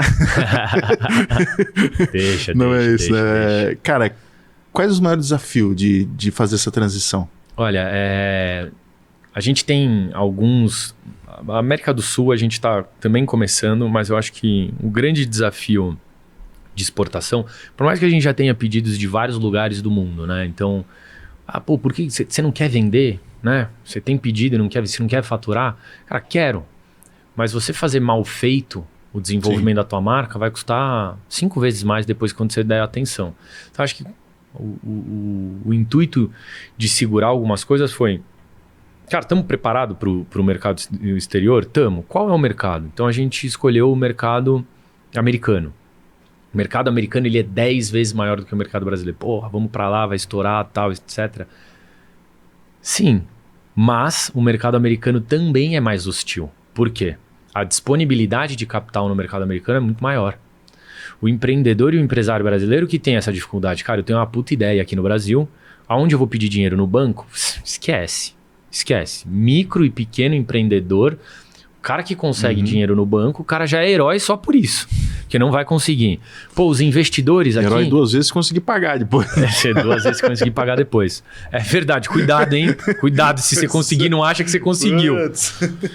Lá, aqui, você vai pedir para... Agora começou esses angels, né? Que nos Estados Unidos é muito mais comum. Então, o investidor aqui vira e fala assim, mas qual que é a garantia que você tem? O cara vem e fala assim, cara, a garantia sou eu e a minha meia dúzia de produto. Não, eu preciso de uma garantia real ou preciso de um investimento. Você vem e fala assim, bom, se eu tivesse, sei lá, um terreno, uma casa, eu venderia para investir no meu próprio... Né? Exato, então assim, resumidamente, tá, gente? Muito superficial isso que eu tô falando sobre o mercado brasileiro. Mas o mercado americano, superficialmente também, ele tem muito mais disponibilidade de capital. Então ele é muito mais hostil. A Balena, crescendo organicamente, ela não conseguiria fazer isso no mercado americano. Porque ela é uma grande ideia, num grande produto, que se demorasse para ter tração, tem 10 caras com muito mais capital do que a gente teve no começo para fazer isso dar certo. Então o mercado americano é top, é um mercado consumidor. No sentido de copiar o produto e exato. Escalar. Pô, nossa, que bela ideia, né? Mas os caras não estão fazendo ativação, não estão dando sampling, não estão patrocinando alguém, não tem um embaixador. Meu, esquece. Vamos pegar aqui 10 milhões de dólares e vamos fazer a gente. Esse é o mercado americano. Só que não tem um pensando assim. Tem 10. 10 caras pensando desse jeito. Esperando 10 investidores falando assim, gente, tá aqui, ó, 10, 20, 100 milhões de dólares. Quem é que vai? Quem é que tem a ideia? Quem é que tem a ideia? Esse é o mercado americano. Então ele é muito mais hostil, você precisa estar muito mais preparado. Ele tem uma rotatividade maior, um consumo maior, 10 vezes maior? Tem. Mas tem muito mais tubarão lá. Então a gente também esperou um tempo de maturidade de produto e maturidade de marca com disponibilidade de investimento e parceiros que estejam comprometidos no local. Que também é um aprendizado que eu tive com a Fever Tree. Por que ela escolheu o Fernando e o Luiz naquela época? Ela queria alguém que tomasse conta da marca. Então você precisa também pensar em alguém comprometido lá. Eu preciso de alguém tomando conta da marca lá. E por que não pode ser 100% eu? Cara, eu não cresci nos Estados Unidos. Eu não sei o consumo como é que é, o começo da jornada como é que é. Obviamente, não tô falando dessas coisas, começa no college, depois o cara vai... Cara, mas como é que é? Aonde você tem que entrar? O que as pessoas querem? Qual que é pra onde tá indo? Quais são os lugares bons? Quais são os lugares ruins? Isso daí você precisa ter um parceiro local. Então, assim, demora muito tempo. Sim. Então, assim, quando as pessoas falam assim, pô, mas e o verão europeu? Cara, eu tenho pedido a dar com pau do verão europeu. Por que eu não entrei? Eu não sei quem que é o melhor distribuidor. Eu tenho empiricamente o que poderia ser a melhor estratégia, mas isso demanda tempo. Então, assim, você precisa ter a responsabilidade com a sua marca que você criou para o consumidor. Mas sim, a gente está indo para os Estados Unidos. Muito provavelmente o lançamento do produto vai ser aí em meados de fevereiro, que vai convergir com um grande patrocínio nosso em uma esfera internacional. Muito legal isso. Também a gente está finalizando justamente para envelopar todo essa entrada no mercado americano. E, pô, tem todos os desafios que eu acho que vai ter o mercado americano. Vai exigir muito muito da equipe. Eu acho que a gente está preparado para esse desafio e a gente tem um vento a favor lá, né? Como você falou, uma capacidade de consumo 10 vezes maior. Como é que você mensura a tua capacidade de produção aqui? Isso é uma coisa que já, assim, a gente seria irresponsável de ter contemplado isso, então isso daí tá super já superado. Até mesmo a possibilidade da gente fabricar depois de 5 anos lá, a gente já tem conversas avançadas para a gente entender se existe essa possibilidade de se estourar a boca do balão, 1 milhão de garrafas por mês. Cara, às vezes começa a fazer sentido você fazer a exportação só da matéria-prima, para manter a qualidade e o envase lá. Então tem diversas ramificações do negócio que é com o tempo, né? O produto pode ser um fiasco lá, como pode ser um sucesso. Sim. Tá 50-50. Obviamente não tá 50-50, senão a gente teria ido para lá. E a gente tem o vento a favor de que aqui no Brasil, qual que é a memória afetiva do consumidor com relação à tequila? Tomei na época de faculdade o máximo possível para lembrar o mínimo possível da festa. Era essa. Cara, como é que você tomava tequila? Puta, em shot. Quantas você tomava? Sei lá, as 8, não lembrava de mais nada. Acordava com aquela, ressaca moral. Ah, o produto é de tequila. Não, tequila eu tomava na faculdade. Então aqui no Brasil a gente até ajudou as grandes indústrias, que eu acho que isso é uma visão também macro que o empreendedor precisa ter. Às vezes quem você enxerga como concorrente não é necessariamente seu concorrente. Então o que a gente serviu? De um degrau para a indústria, que tá agora, a tequila tá, que foi uma outra sorte, a tequila é o grande próximo, que já está sendo destilado. As indústrias estão investindo em tequila aqui no Brasil. E como é que o consumidor tá indo para a tequila tomando Balena? Que não é uma tequila 40%. Então ele vira e fala assim, não quero tomar uma tequila, mas eu vou tomar Balena. Então a indústria também viu isso é uma coisa muito legal. E assim, lá nos Estados Unidos, o que aqui era uma ocasião de consumo ruim, lá eles consomem muita tequila. Pina colada e etc. São drinks que já estão no cotidiano do americano. Então a facilidade que a gente vai ter do americano experimentar pela primeira vez é maior. Se ele vai gostar ou se ele não vai gostar, era a mesma que a gente tinha aqui no Brasil. Mas a facilidade do experimentar é maior. E até por isso, aproveitando, que hoje a gente não é mais monoproduto. A gente tem o chocolate com caramelo e a gente tem a Balena coco. Isso daí foi uma coisa que eu tinha desde o começo, um portfólio napolitano para agradar gregos e troianos. Então, o cara que bebe a Balena morango, não via de regra, era o bebedor de Baileys e Amarula, que são produtos que eram líderes de categoria.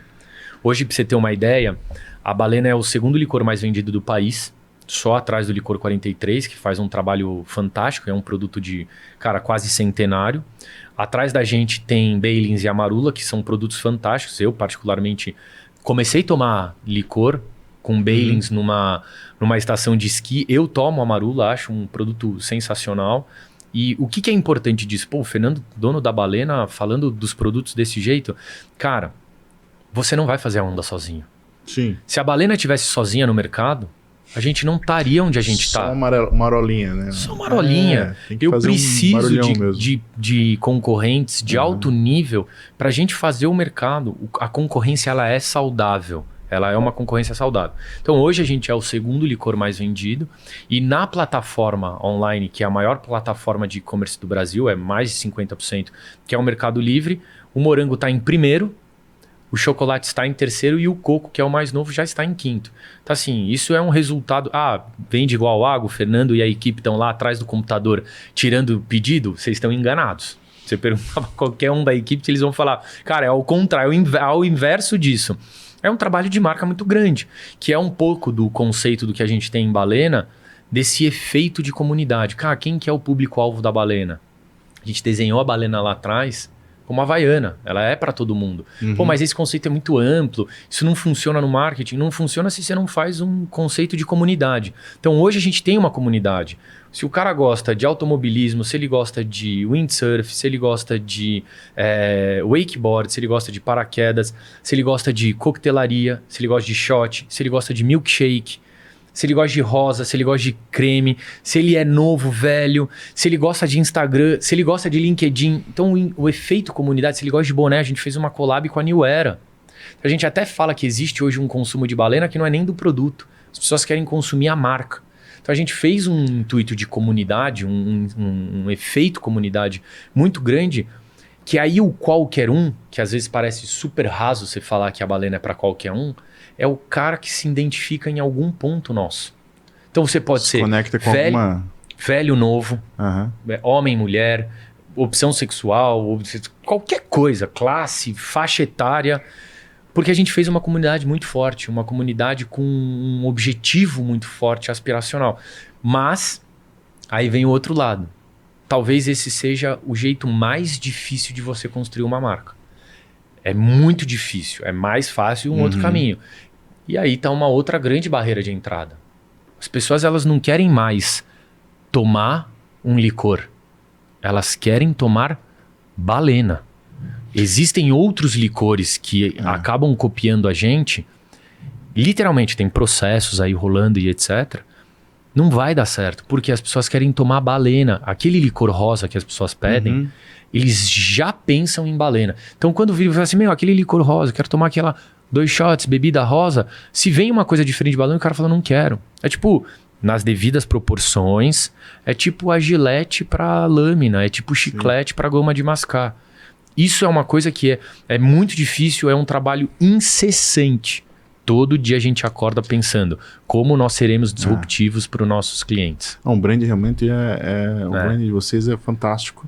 O produto é muito bacana. E aí vem 2 perguntas. Primeiro, a gente falou bastante sobre o mercado, sobre tudo.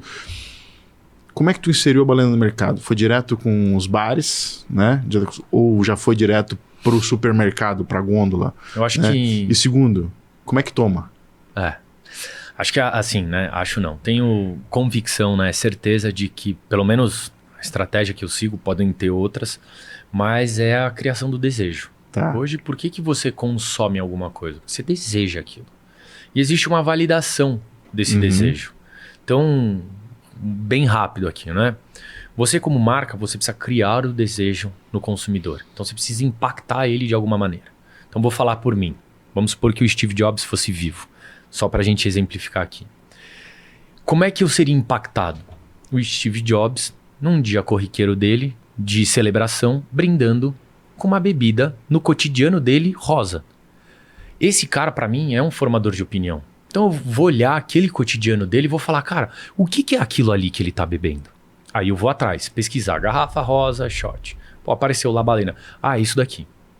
Criou o desejo no consumidor. Então você precisa achar o canal de impacto no consumidor. Aí você precisa de uma validação, de um cara que tem legitimidade. Tô lá, eu, Fernando, vi lá no Steve Jobs, falei, cara, onde é que eu vou tomar isso? Pô, eu vou no Exímia, sempre. Márcio Silva é meu brother, parceiro, o cara é top. Vou sentar lá e perguntar pra ele. Aí eu sento lá no Exímia, o Márcio, quer o de sempre? Quero. Old Fashion, Fernando. Gosto de tomar Old Fashion. Marcelo, me diz uma coisa. Cara, outro dia eu vi uma bebida rosa lá no meu Instagram. Steve Jobs estava bebendo. Porra, Fernando, balena. Tem aqui um monte de drink. Cara, quer experimentar um shot? Pum, experimentei, gostei. Tomei o drink do Márcio, que pra mim é um cara que legitima. Aí eu viro e falo assim, cara, aquele desejo que eu tive foi legitimado por uma pessoa que pra mim tem poder dessa legitimação.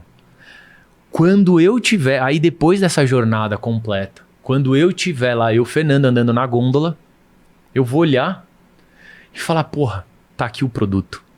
E vou pegar. Cara, esse é um dos jeitos. Mas é o jeito que a gente acredita. Isso daqui é um resumo muito rápido do como você cria o desejo, como você faz essa validação para o mais precioso do mundo, o seu cliente, num clique, ou lá no supermercado, pegar o seu produto. Cara, isso é muito precioso. Não dê valor a isso, por favor.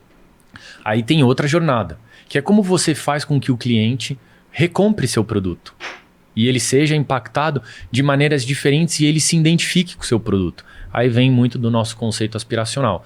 E aí o segunda pergunta, como é tomado, né?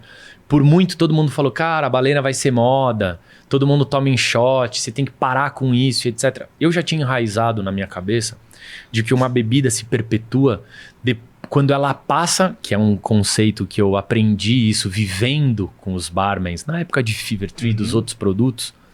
Quem compra um produto no on-trade, que é bar, balada e restaurante, é o dono? O Rick, meu amigo? Não. É o chefe de bar dele. É esse cara que você precisa convencer. A brigada você precisa convencer. O dono é ok, ele vai lá dar a canetada, mas se o cara não acreditar no seu produto, se a brigada não vender, esquece, você pode ter o melhor produto do mundo. Sim. O que acontece? Quando o seu produto, a sua bebida, começa a fazer parte de um drink que está na carta, você está perpetuando o seu produto. Porque o shot, ele é o anzol da balena. É o jeito mais fácil de se experimentar a balena e é gostoso. Se você tomar a balena em shot 5 anos, vai aparecer a balena 2, você vai virar e falar assim, cara, agora eu quero experimentar isso daqui.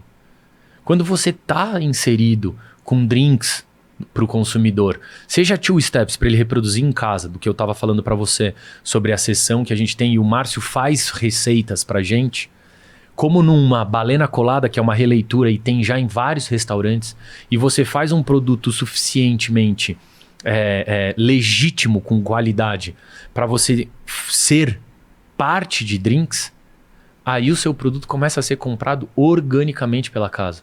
E o cliente vira e fala assim, pô, tomei aquela balena colada, quero repetir em casa. Deixa eu entrar aqui no Instagram deles. Pô, tem a receita, vou fazer. Cara, aí, resumidamente... Fechou o ciclo. Você fechou o ciclo, e aí você é impactado. Pô, fui na corrida que o cara tava correndo com a balena, eu torci pra caramba e o carro era de balena. Cara, aí você tá ali na cabeça do cliente e, de novo, você tem lá o trabalho de fazer com que isso seja contínuo, mas a maneira que ela é tomada é, primeiro, ela vai ser tomada em shot, vai ser experimentada em shot. Depois tem uma coisa que é o que a gente chama on the rocks, que é você ficar tomando ela com gelo. Como ela já tá pronta pra beber, não é forte, você pode tomar. E aí depois tem drinks de A a Z, desde alta complexidade, que são coisas que a gente nunca vai conseguir replicar em casa, até 2 ou 3 steps. Cara, eu faço o nosso balena colada, eu faço em casa. É balena, rum e suco de abacaxi. Ponto. Cara, você tem um puta drink. A gente fez no carnaval, que foi uma das coisas emblemáticas de balena, é a ativação que a gente faz no carnaval. Tá.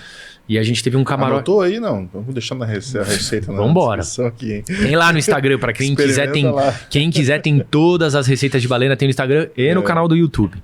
Eu pergunto por quê, vamos lá, né? Tipo, cara, tu tava falando, eu sou fã de Negroni. Né? Legal. Falou do Old Fashion, eu sou fã de Negroni. Dificilmente eu tomo Campari puro. Mas você toma Negroni. Só que é exatamente isso. Dificilmente, eu chegaria no bar, só que já tá embutido ali e hoje, não tem como tu fazer um Negroni sem o Campari, né? Então acaba movimentando o mercado. Você já tomou Aperol puro? Não, também não. Você já tomou muito Aperol Spritz? Sim. A receita é básica. Agora, como você consegue fazer drinks que sejam vencedores e que sejam facilmente introduzidos, cara, aí talvez essa seja a receita do sucesso, né? Como você consegue começar a entrar de uma maneira lógica, que acompanhe toda a tendência de mercado que o consumidor está indo atrás.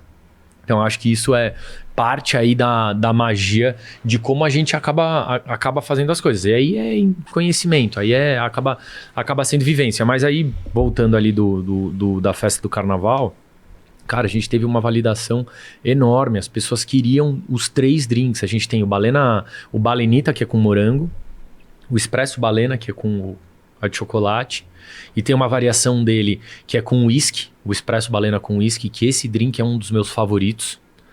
E tem o Balena colada. Cara, as pessoas não acreditavam que elas estavam tomando um drink, porque a gente fez questão de levar o Márcio e o Márcio fazer um cardápio para as pessoas na Sapucaí deixarem de ficar tomando aquele negócio de caipirinha ou vodka com energética ou gin tônica. Cara, você quer tomar um drink feito, uma receita feita por um dos maiores bartenders do mundo, você tá aqui no Camarote Balena e você vai conseguir tomar. Cara, as pessoas não acreditavam. Não acreditavam. Então, acho que isso faz parte do aspiracional, da experiência, do muito trabalho legal de marketing, que tem um outro viés que eu acho que é importante também para complementar. Você precisa tomar, como um empreendedor e empresário, algumas decisões. Você pode ter um business de 20 milhões que retira dividendos, ou um business que reinveste 100% do seu lucro em marketing e produção. É uma escolha difícil, não é uma escolha fácil.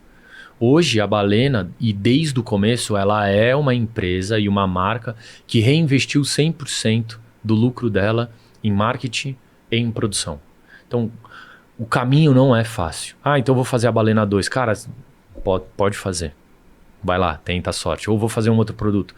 Você precisa saber onde você quer chegar. Você quer ter uma empresa de 1 milhão, 20 milhões ou de 1 bi? Como é que eu chego numa empresa de 1 bi? Cara, não é tirando 50 mil reais por mês. Não é chegando no final do ano e falando, sócios, vamos dividir aqui 2 milhões? Não é esse o caminho. Eyes on the price, é ali. Lá longe.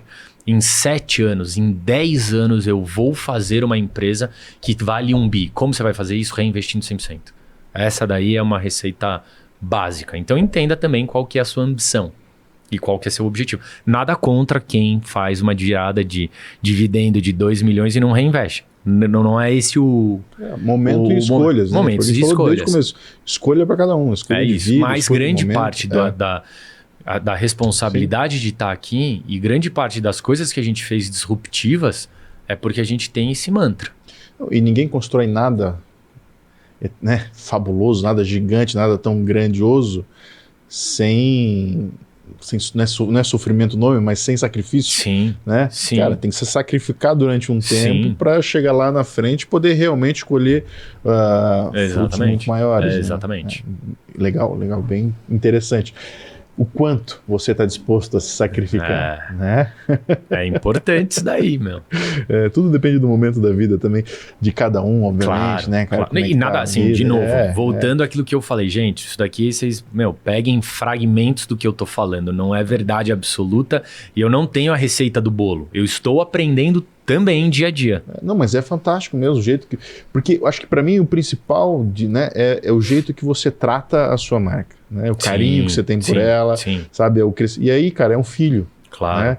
Então você vai nutrindo ele, tipo, é um filho, você dá tudo para ele, dá o 100% que precisa. Claro. Né? Vive com o que tem, o resto você dá para ele. E é isso, até ele poder te retornar. Então ele tá formadinho na faculdade, agora ele fez medicina. Paga tudo de volta agora. Não volta nada. Eu nem me fale. Mas, cara, muito legal, muito legal mesmo esse processo, tudo que vocês construíram. Achei bem divertido até a coisa do napolitano aqui, uma sacada muito boa. E eu queria que tu falasse para mim agora, cara, como é que você faz para balancear, porque eu já vi que, tu é um apaixonado pela marca, por fazer negócio, por empreender, mas como é que faz para equilibrar esse lado criativo de fazer a marca com o racional de fazer negócio? Né? Porque, como falou, reinvisto 100% eu reinvisto em marketing e reinvisto... Até onde... Vamos balancear. Eu acho que tem... Cara, eu acho que assim, tudo isso que eu tô falando parte do princípio de você ser responsável com o seu negócio. Então, se na base você é responsável, você acaba não fazendo nenhuma loucura. Você pode ter um perfil mais ou menos arrojado, tomador mais ou menos de risco, mas dentro de uma saudável para o negócio. Mas, de novo, eu acho que o papel dos sócios de se cercar de boas pessoas ao seu lado, e boas pessoas, isso é para a vida. Eu estou falando assim, cara, você pode escutar conselhos de amigos, né, que sejam pessoas que querem o seu bem, de bom caráter, que não necessariamente são sócios, mas ser, confidente. Sim. Cheguei lá para o meu melhor amigo ou para alguém que eu sou confidente, falei, o cara virou e falou assim, cara, mas por que você não faz assim? É importante, de novo, o negócio do fragmento, mas é importante. Então, como é que balanceia isso? Cara, primeiro, escutando bastante, sendo muito firme com o objetivo e adaptando, entendendo com acerto e erro e sendo rápido na resposta da tomada de decisão. Cara, fizemos um investimento de R$500 mil aqui, não deu retorno. Vamos renovar? Não. Ah, mas as pessoas vão falar da marca nesse lugar. Não interessa. Fizemos aqui, deu certo. Fizemos aqui, deu errado. Cara, esse reinvestimento deu certo. Isso daqui precisa adequar. Cara, não tenha medo de tomar a decisão. Cara, você não vai querer ser o bonzinho e você não vai chegar lá sendo bonzinho com todo mundo. E se você deixar o boleto aqui embaixo da luz, ele não paga. Não. Então, vai continuar ali. Vai continuar ali. Então é uma coisa, esse é um máximo que também eu falo, gente, aqui tá todo mundo aqui atrás do mesmo objetivo. Mas perder dinheiro é fácil. De novo, você repetir o erro é burrice. Você pode até testar, vamos entender. Então assim, esse equilíbrio acontece com escutar, escuta. Você não é dono da razão. Obviamente, você tá lá por um motivo e se fossem outras pessoas, talvez não chegariam lá. Mas, cara, você não é dono da razão. Você não tem a receita do bolo.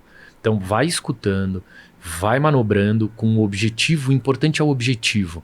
Tira o ego de lado e vai manobrando. Vai manobrando. Por isso que é bom se cercar de pessoas boas.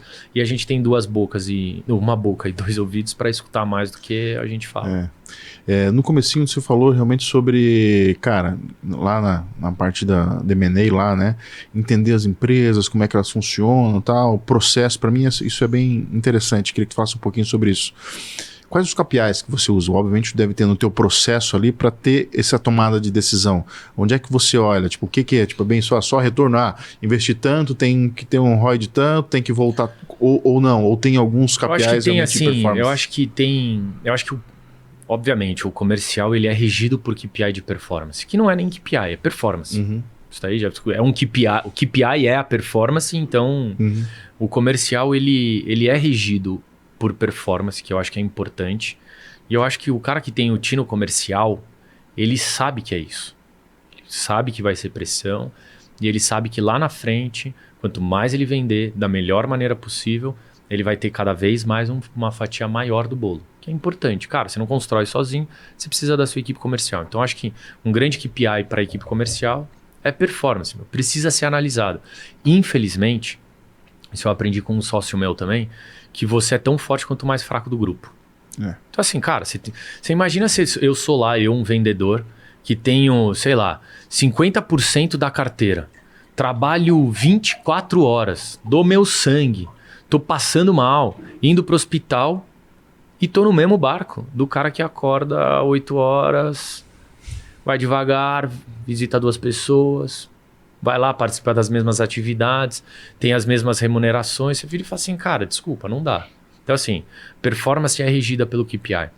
Uma outra coisa que eu acho que é muito importante, que é meio assim vasto esse conceito, mas meio amplo o conceito, mas ele é importante nas outras áreas, é eficiência.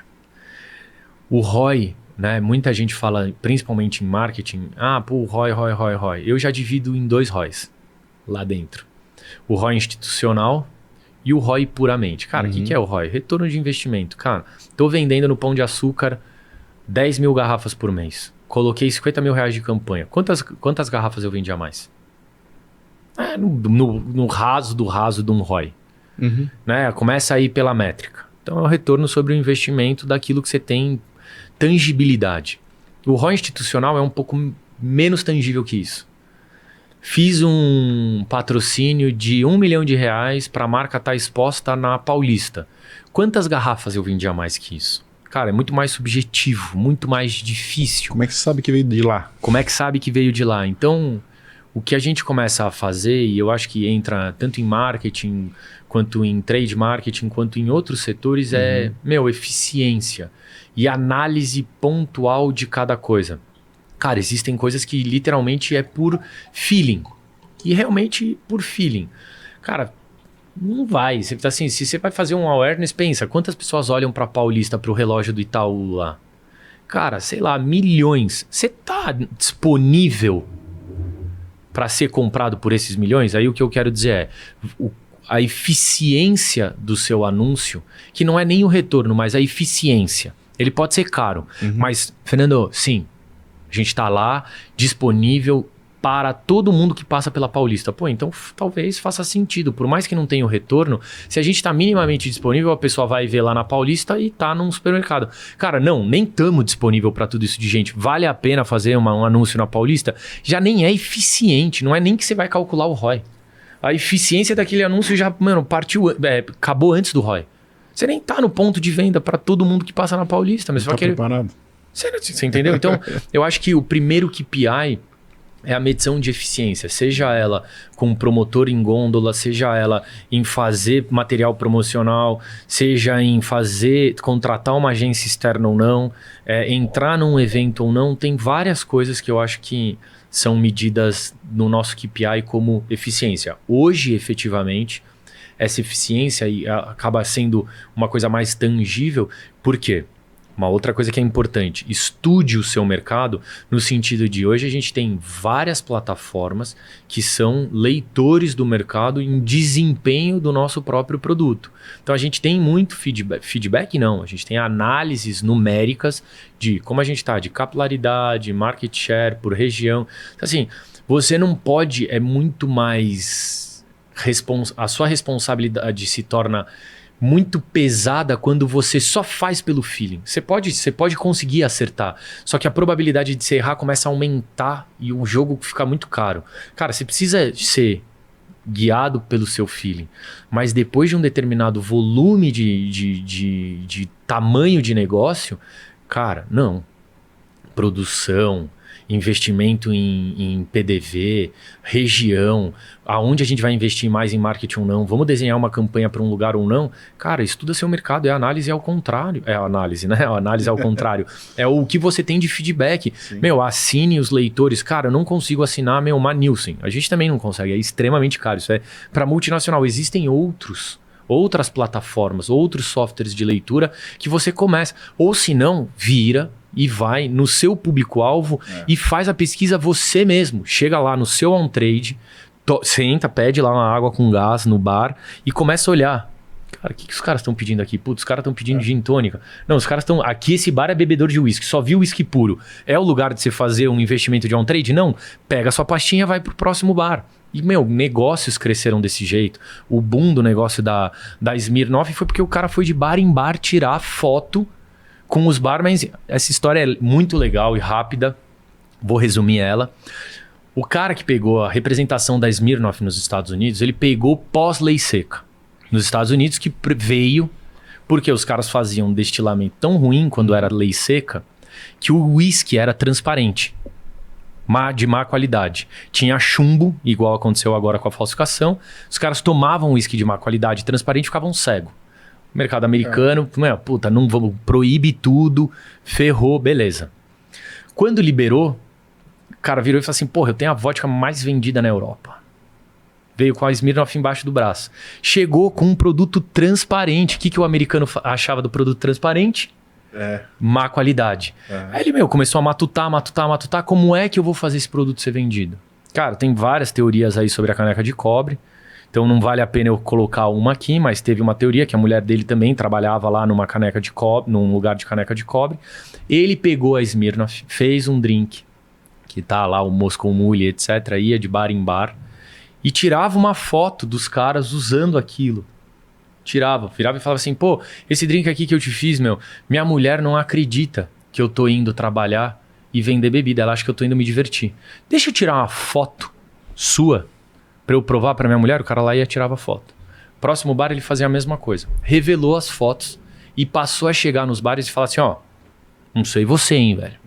Mas os caras aqui, tá todo mundo comprando. Tanto é que teve uma propaganda da Smirnoff com o Moscow Mule, que é a junção de todas essas fotos. Então, assim, cara, esse cara tinha grana o suficiente para fazer uma pesquisa de mercado? Não, ele fez meio que a própria dele ali e foi de bar em bar, fazendo o negócio, tendo a genialidade dele. Então, assim, eu também fiz isso lá atrás com a Fever Tree, parava o carro lá nos jardins e ia de lugar em lugar vendo.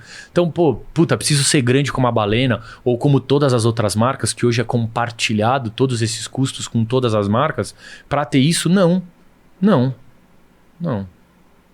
Vai você e começa a fazer, Invariavelmente o empreendedor uma hora vai ter que acordar às 6 e dormir às 11.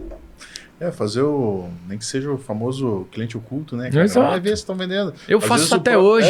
É mais legal você... oferecendo teu produto. É mais legal, ao invés de você falar, cara, eu sou dono da marca, é mais legal você fazer ao contrário. Que drink que você que você chega no lugar que você patrocina, você fala, que drink que você me oferece? Aí o cara vira e fala assim, tem um gin tônica. Aí você fala, peguei. Entendeu?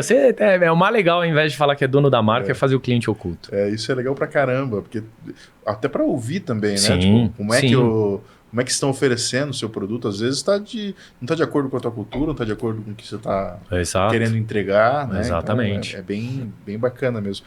Uma coisa que a gente falou ali pelo meio também, e acho que isso a gente falou bastante sobre geração, cada geração tem uma forma de ver o mundo, e a geração é diferente, né? Claro. O impacto geracional. Essa nossa geração, próxima, não a nossa, né? Essa geração nova agora... Dizem que bebe menos. Sim. Isso foi um tema que a gente levantou lá, um tema que vale um papo. É isso mesmo? Essa geração está bebendo menos? Eu acho que... Por quê? Tá acontecendo isso? Eu acho que aí... Minha teoria, tá, gente? Por favor, entendam que isso é uma inferência minha a respeito da minha vivência de mercado e com a minha idade. Não que eu seja o cara mais maduro, mas aos meus 37 anos, com mais de 10 anos no mercado de bebidas, consegui fazer uma análise que é uma teoria minha. que eu acho a respeito disso?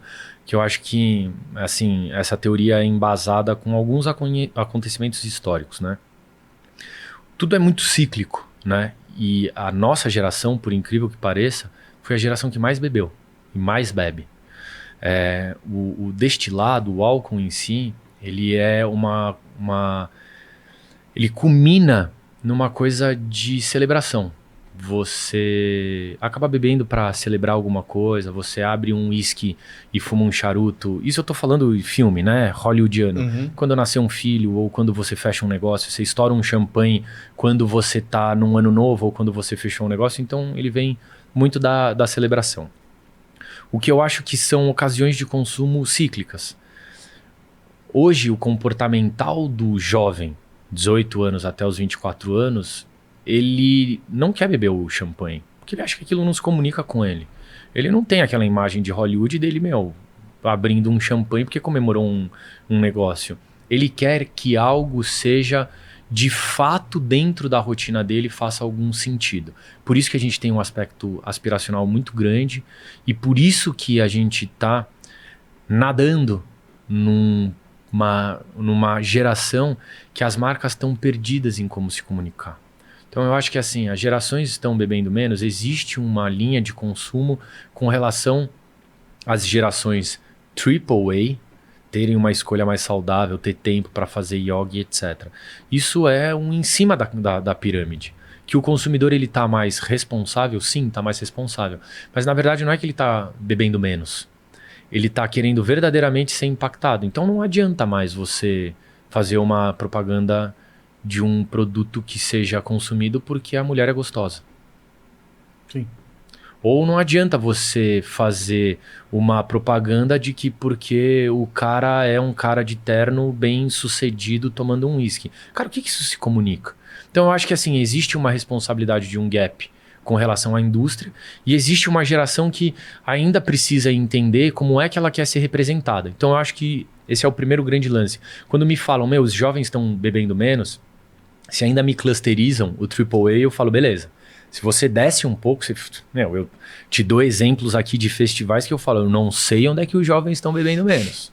Que existe um cluster AAA que tá trocando a noite, ou a cerveja, ou a vodka pura, ou a cachaça por uma bebida saudável, existe. Isso é um nicho, um hype que tá virando uma tendência. Agora, existe grande... Eu acho que não vai nem só dessa geração. Isso aí eu acho que é... Exatamente, é transgeracional. É uma coisa que tá pegando todo mundo. Mas existe uma parcela ainda que sim bebe, e aí eu acho que, na verdade, não é que ela tá bebendo menos, ela quer coisas menos fortes e que façam mais sentido como marca, que represente alguma coisa para ela, não só naquele negócio do vou beber para ficar louco. Eu acho que esse é o grande lance do jovem. Eu participei dessa geração de vou beber para ficar louco. O que você quer beber? Sei lá o que eu tô bebendo, meu. Se eu tô bebendo uma vodka de boa ou má qualidade, não tô nem aí, eu vou beber para beber o máximo possível. Acho que isso é o que talvez esteja sendo midiático, deveria ser que o jovem ele tá buscando significado naquilo que ele consuma, né? Entendi. Então, se você de alguma maneira conecta isso, se você faz com que o jovem encontre um significado, que eu acho que a gente conseguiu fazer isso com a Balena, cara, a gente é consumido muito por jovens. A gente ocupou um lugar de celebração enorme. É só você, pegar exemplos de postagens, os caras... O negócio que eu falo do champanhe é porque pra gente é emblemático fazer com champanhe. A galera tá fazendo isso com Balena. Celebrando com Balena. Uma bebida mais fraca, que representa alguma coisa pra ele, que ele se identifica. E a gente tá ali. Um produto bom, que faça parte dele efetivamente. Então, essa minha leitura, por mais que seja um ciclo, que eu acho que é importante, eu acho que tudo que está aqui, né, no hiato, ele vai cair e a humanidade é feita disso, mas eu acho que não é que os jovens estão bebendo menos, é que eles estão buscando coisas que sejam significativas, representativas para ele como marca e não só entuxa aí, faz qualquer coisa que os caras vão beber para ficar louco. Isso é a nossa geração. Sim. E não é. E aí vai de encontro com o que eu falei, que o consumidor ele tá mais responsável no sentido de Por um acaso, quando você tinha 18 a 24 anos, você leu uma embalagem de alguma bebida que você bebeu? Não. Eu nem sei. Eu fui saber do que era feito vodka quando eu comecei a trabalhar no mercado. Tipo isso, hoje não é. Eu hoje acho que eu nem sei ainda. Então, hoje o consumidor, ele pega, o jovem, ele pega e vira e fala assim, deixa eu ver do que é feito, deixa eu ver o que faz, deixa eu ver quem tá bebendo e se eu me identifico com isso. Então, eu acho que existe uma responsabilidade como marca, né, e como indústria, que a indústria tá meio perdida porque ela não conseguiu se manobrar para, cara, eu preciso significar alguma coisa pro jovem para ele passar a me beber, entendeu? Para ele passar a me consumir. Pô, cara, é uma visão incrível mesmo, tipo, é bem isso.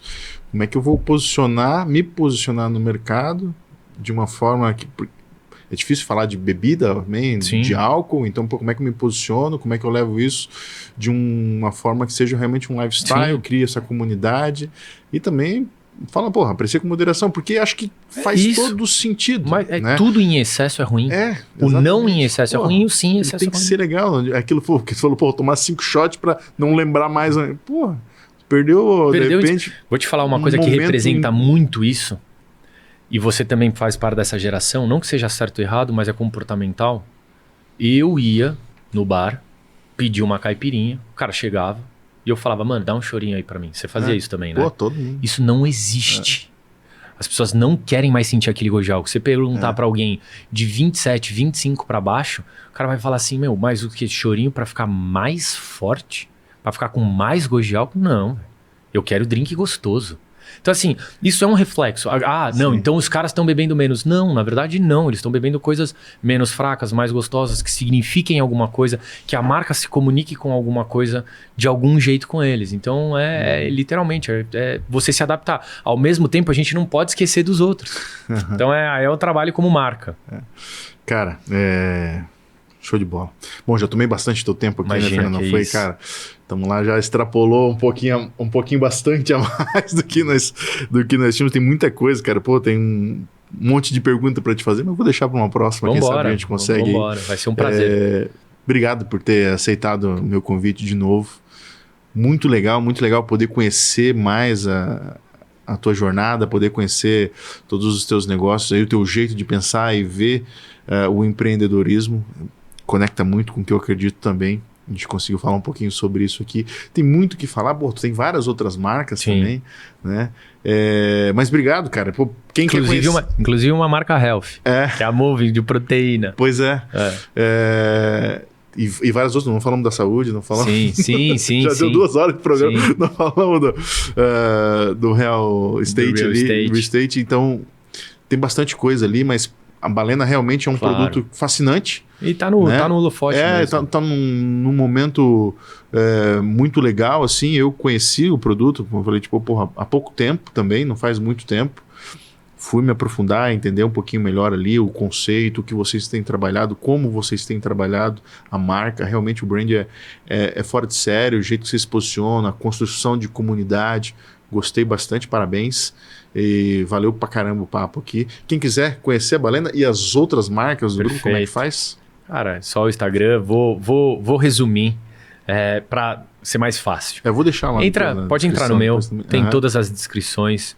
Se você me permite, meu Instagram é FernandoCGB. Lá tem todas as marcas, inclusive as marcas de saúde, a marca de real estate. Então, lá é uma hub. Não é para entrar em mim por algum motivo, mas lá tem todos os Instagrams, ao invés de eu falar 7 aí Instagrams. E o cara é piloto, meu. Nem falei também, assim, a parte mais divertida não é nem cheio, né? Tem muito papo, mas eu aplico muito do automobilismo no trabalho e vice-versa. É muito legal. Porra,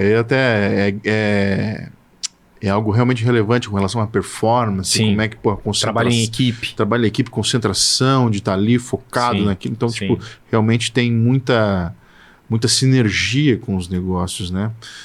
Cara, vamos precisar conversar mais. Bora. Porra. Vambora.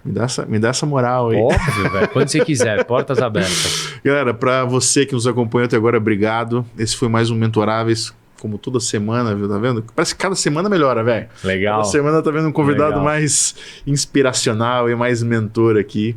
Obrigado por ter nos acompanhado até aqui. Se você não segue ainda, não sei porquê, ajuda nós, cara. Ajuda a gente aqui a levar o empreendedorismo, a levar essa pílula de mentoria toda semana para você e para quem você conhece, porque é importante. Empreender muda a vida. Pode mudar a sua, pode mudar a vida de alguém que você conhece. Então, se não empreende, pelo menos experimenta. Tenta conhecer um pouquinho mais. É isso aí. Assiste Mentoráveis toda semana, porque semana que vem tem mais. Valeu? Boa. Tchau.